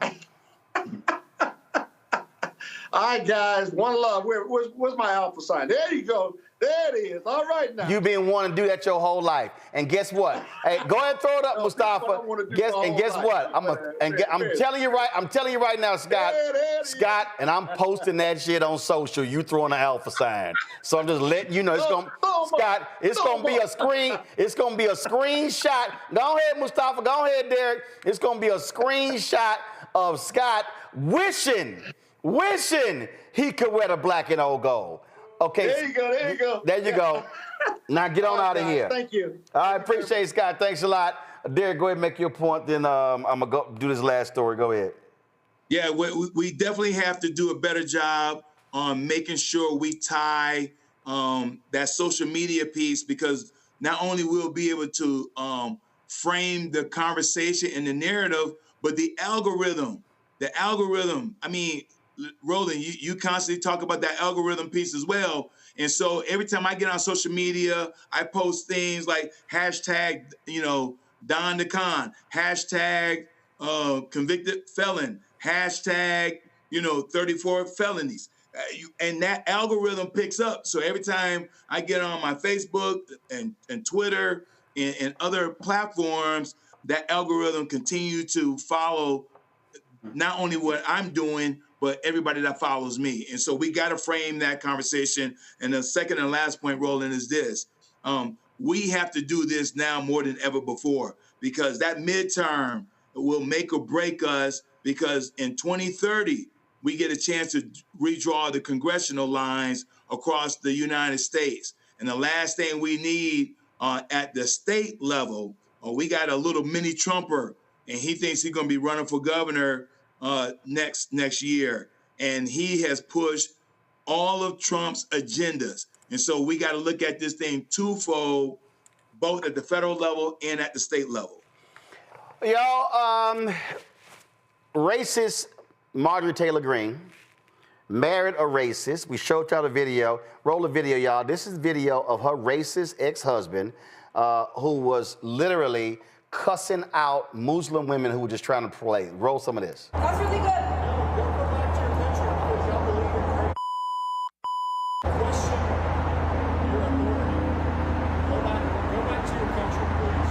Okay. That's perfect. Thank you.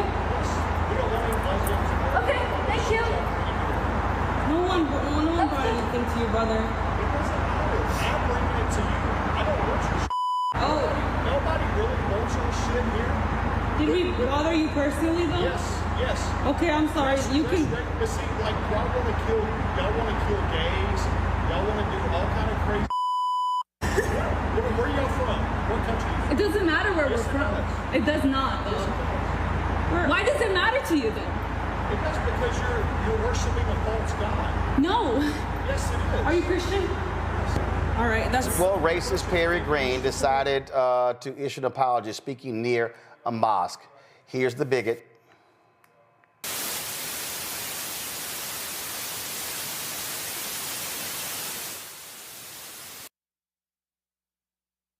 Okay.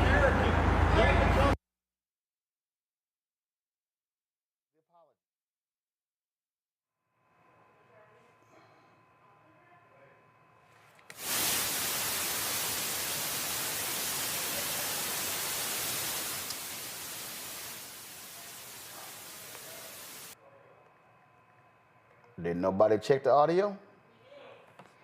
Okay, well, I don't know anyway. So Lil Perry, y'all, Lil Perry went before the cameras and he apologized. Let's see if I can actually play it myself. Where he stood before with one of the women and he spoke and he was all sorrowful for his actions. For his racist ways. Give me a second. I'm about to play it. All right, here we go. So that was a news conference that took place. It was a 16-minute news conference. Now we're not gonna play the full news conference, but this is one of the women speaking. Online. Bismillah ar-Rahman ar-Rahim. In the name of God, the most gracious, the most merciful. My name is Nazi Khanzada, and I serve as the Communications Manager for the Georgia chapter of the Council on American-Islamic Relations, the nation's largest Muslim civil rights and advocacy group. Today, we will not be endorsing the view... Perry was sitting here offering his apology. Now look, he didn't speak long. The little racist didn't speak long, so watch this here. Go to it. Oh, here we go. Let's see here. Here we go.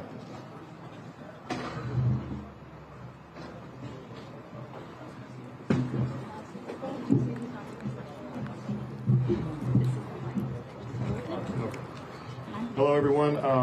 I came today just to meet with the young ladies that I was mean to and treated disrespectfully about their religion and about what they were doing, and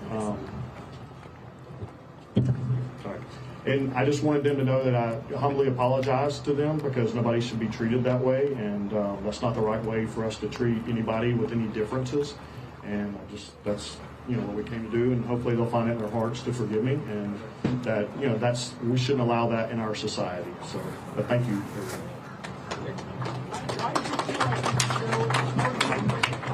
Mr. Green will not be taking any questions. First of all, we should not allow it in our society. Oh, Mustafa, your ass did it.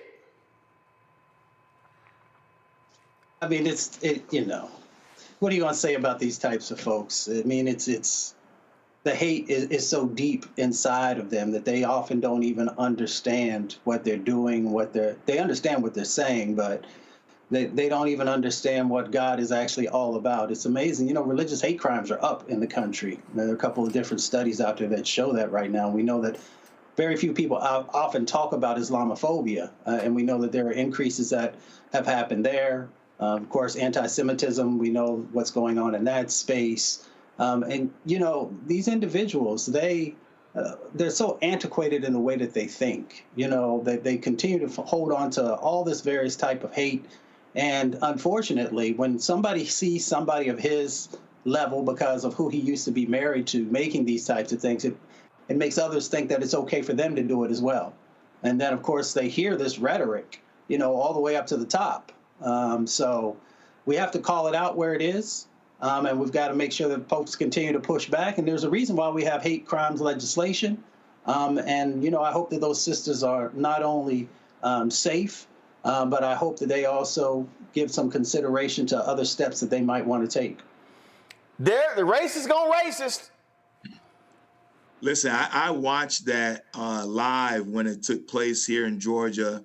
And the very first thing that came to my mind, Roland, I said, I get it, this apology, but I personally think that racist apologies are insufficient. I think, especially when there is no clear demonstration of accountability.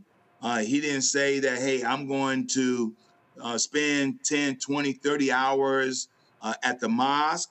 Nothing he said even added that he felt remorse, make it more meaningful. And so I just think that when we hear these kind of apologies, Roland, my humble opinion, we need to hold people accountable. We need to hold them accountable to the degree where their words will go beyond just simple words. It will actually transform their behavior. It will help contribute to push our society progressively forward, to make it more inclusive, make it more equitable. And so I just think his apology was just very empty. I ain't accepting his apology at all. Now, the attorney representing the woman told a local TV station they are not seeking compensation, but are discussing the possibility of Green donating to a nonprofit focused on containing Islamophobia and promoting education. That's letting his ass off lightly. Y'all, one of the nation's oldest HBCUs, St. Augustine's in North Carolina, is a target of 2 new lawsuits. Within the last 2 weeks, 2 major tech companies have filed lawsuits against the university, seeking more than $18 million in unpaid bills. These lawsuits come on the heels of St. Augustine recently losing its accreditation due to concerns over financial mismanagement and lack of oversight. One company, SBA Connect, says the university owes them more than $16 million. Yeah, I said that right. $16 million with regards to their IT infrastructure. Okay, what the hell?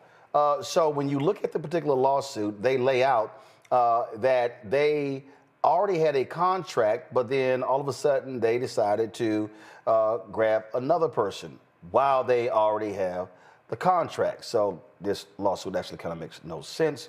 Again, the university, the company says they owe them $16 million in early termination fees after defaulting on a contract 1 year after it was signed. Another local firm of area claims the university owes them $1.3 million for IT infrastructure services that are still being provided.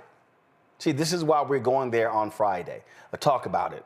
And we've invited university leadership. We've invited the Board of Trustees. Have they accepted our invitation? No, they have not. Now, anybody who knows us knows we support HBCUs. So if you're St. Augustine's and you're asking the public to help you throughout this situation, then you might want to be a hell of a lot more open and transparent with what is going on. So Friday, join us in Raleigh. We want to see all y'all out there. If you are friends, family, students, faculty, staff, you want to join us, come to Martin Street Baptist Church for the town hall taking place on Friday. Doors open at 5 p.m.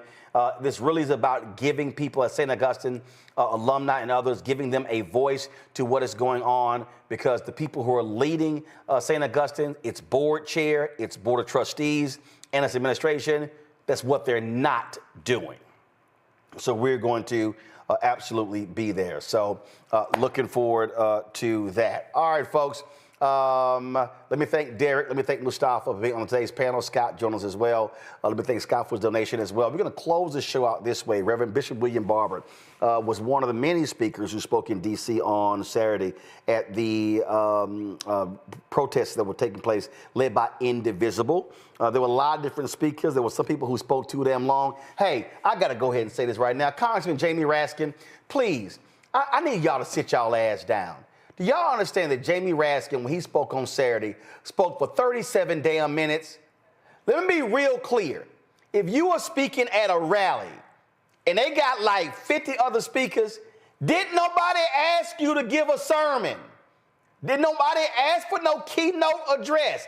That's like the person who gets an award at a banquet and you the keynote speaker, they want to get up there and talk for 30 minutes. They didn't come pay to actually see your ass. Just get your award, say thank you, give your 60-second comments, sit the hell down. I'm tired of these people inviting politicians to these events and they want to give long damn speeches. You don't even have that. Listen, 30 minutes, 37 minutes is utterly ridiculous, okay? Yeah, I had to go ahead and say it. So here's what Bishop William Barber had to say at Saturday's rally.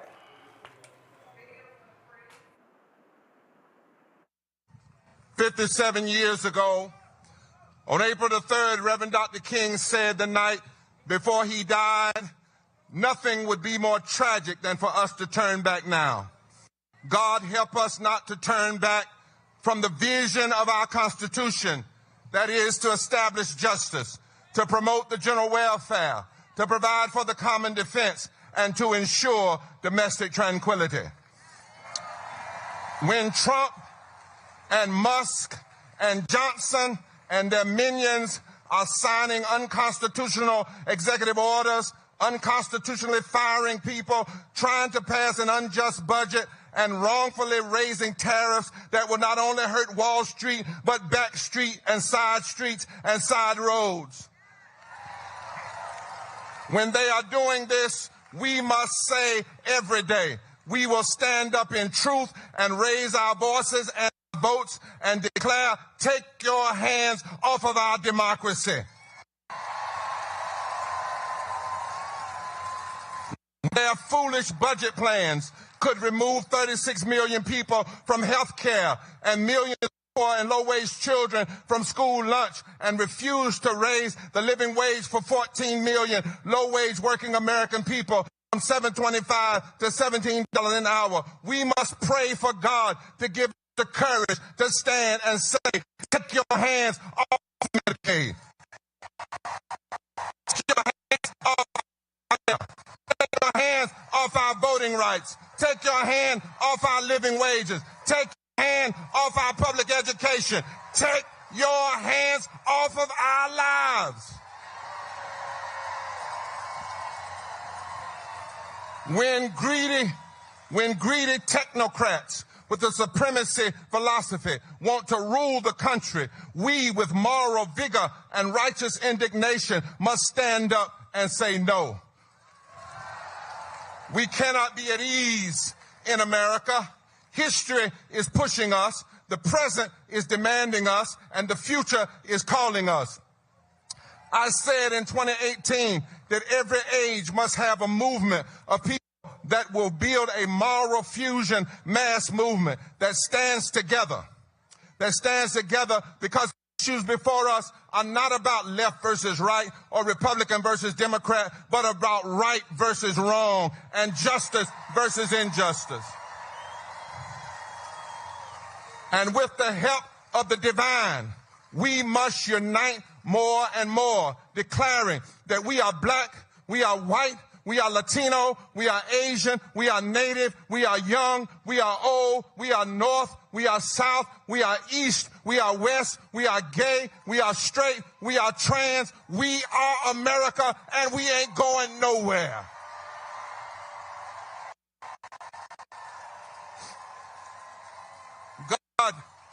God give us the strength. We will not allow a budget that goes after the policies that lift the poor and low-wage workers of this nation. We will not accept the attacks on federal workers. We will not accept them, not now, not ever. And we will prayerfully, with no equivocation, no capitulation, no weakness, declare with all that is holy and divine, we must not bow. We must reclaim our government. We must pledge ourselves to the work of the third reconstruction of America.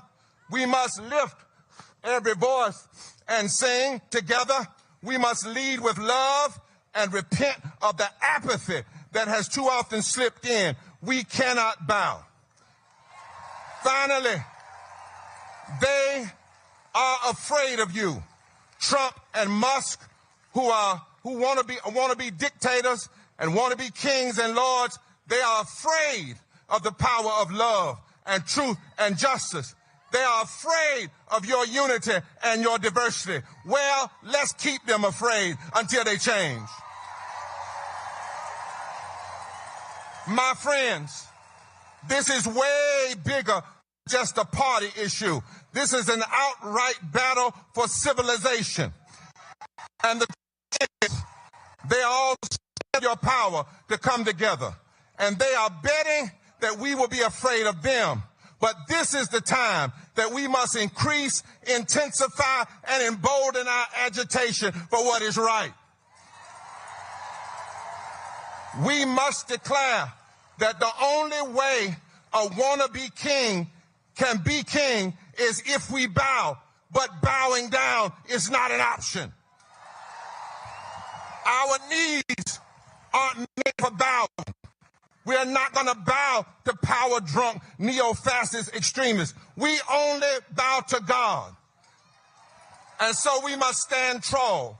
When they attack everyday people with mean, hurtful policies, we must stand tall as they take your hands off of our lives. So stand up to the technocrats. To stand tall. To stand tall. It's time for the people to stand tall. We must mobilize our righteous bodies and our voices and our hearts by the millions. We must stand tall because bowing down is not an option. It might take mass call-ins, but stand tall. It might take mass sit-ins, but stand tall. It might take nonviolent civil disobedience, and they might arrest us, but stand tall. It might take mass pray-ins, but stand tall. It might take class action lawsuits, but stand tall. It might take having a labor strike day on election day so that working people can vote. But stand tall. Stand tall in every precinct. Stand tall in every voting district. Stand tall in every city. Stand tall in every state. Stand tall in truth. Stand tall in love. Stand tall in justice. Stand tall and demand that they take their hands off our democracy, and the God of the universe will be with us. Stand tall. Bowing down. Say it with me. Bowing down. Bowing down. Bowing down is not an option. Stand. Stand. Stand. Roll Chronicles. One of the folks who's not scared to bow down is Congresswoman Jasmine Crockett. Time for the Crockett Chronicles.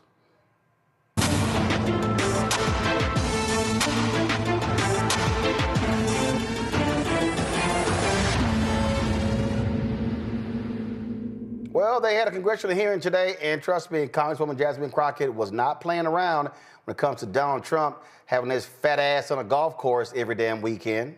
Roll it. I now recognize Ms. Crockett from Texas for 5 minutes. Thank you so much, Madam Chair. And I can tell you one thing that is crumbling for the city of D.C. was that continuing resolution that defunded approximately $1 billion from them. But I will focus on today's hearing. The Republicans' recklessness and chaotic approach to reducing the size of government has shown us what we've already known. Concepts of a plan don't work.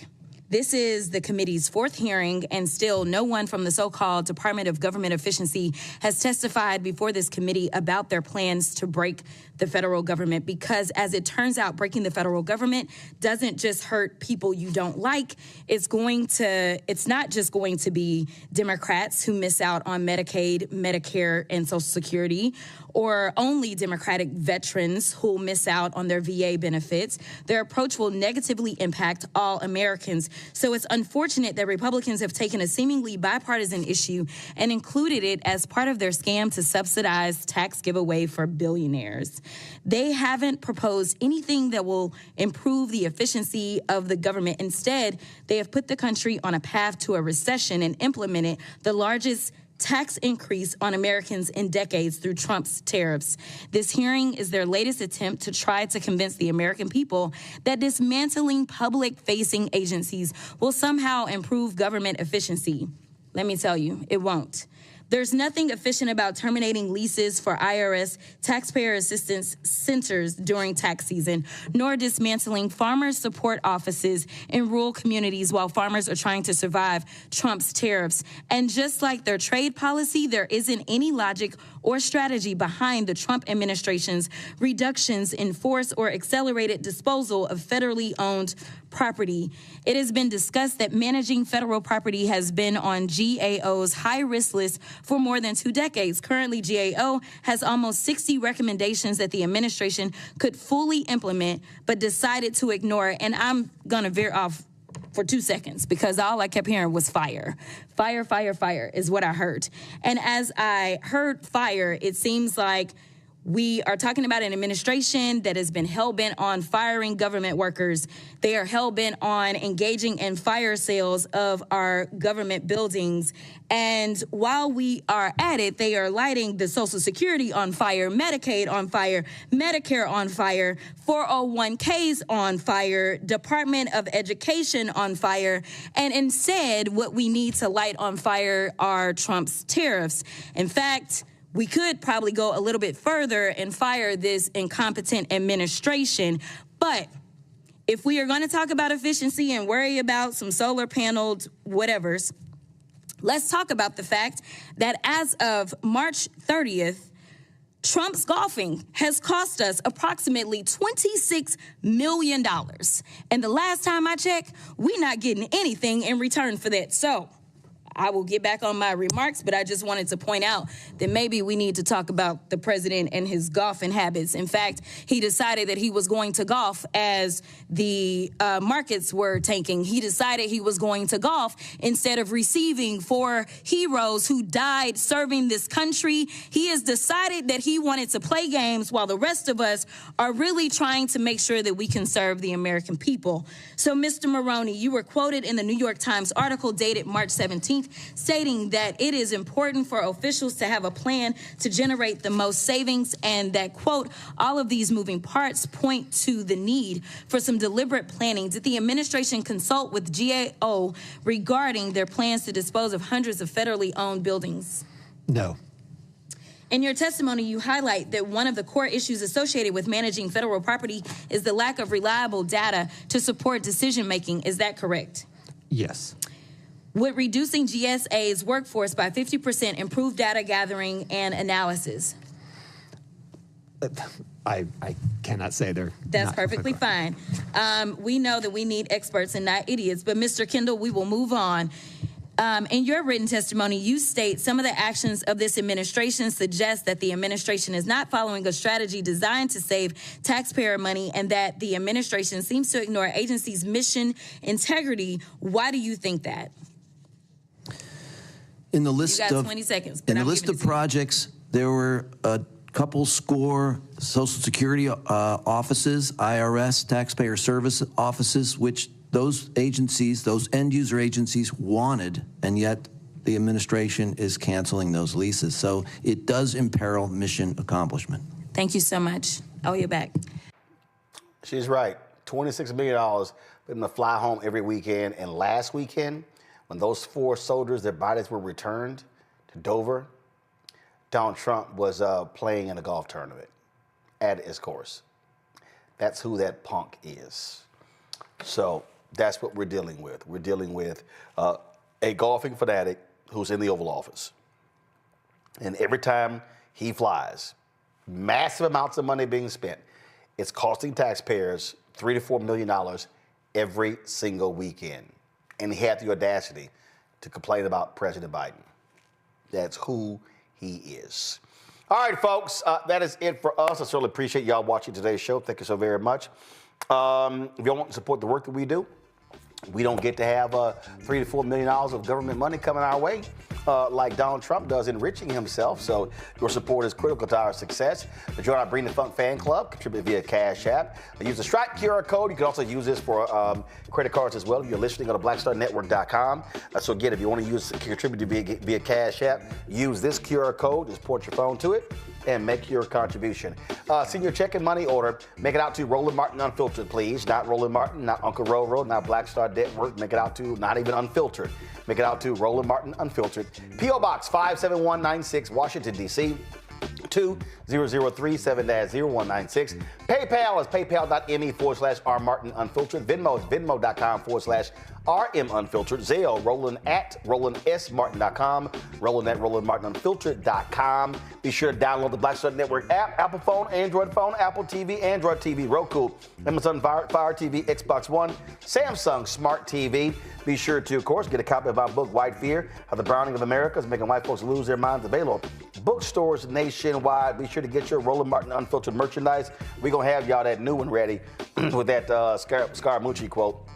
Get your swag, please, by going to rolandmartin.creator-spring.com. Get your shirts. Hashtag we tried to tell you, FAFO 2025. And also, don't blame me. I voted for the black woman. You can get a lot of other merchandise as well. QR code is right there, or go to blackstarnetwork.com. Don't forget to also download the app Fan Base. You can get that app, of course. Google Play Store, Apple Store. If you want to invest, of course, the goal is to hit $17 million in the Series A raise. 11.4 million has already been raised. So go to startengine.com/fanbase. Folks, that's it. I will see y'all tomorrow right here on Roland Martin Unfiltered on the Black Star Network. Holla! Black Star Network is here. No punch! A real revolutionary right now. Thank you for being the voice of Black America. All momentum we have now, we have to keep this going. The video looks phenomenal. See, there's a difference between Black Star Network and black-owned media and something like CNN. You can't be black-owned media and be scared. It's time to be smart. Bring your eyeballs home. You dig?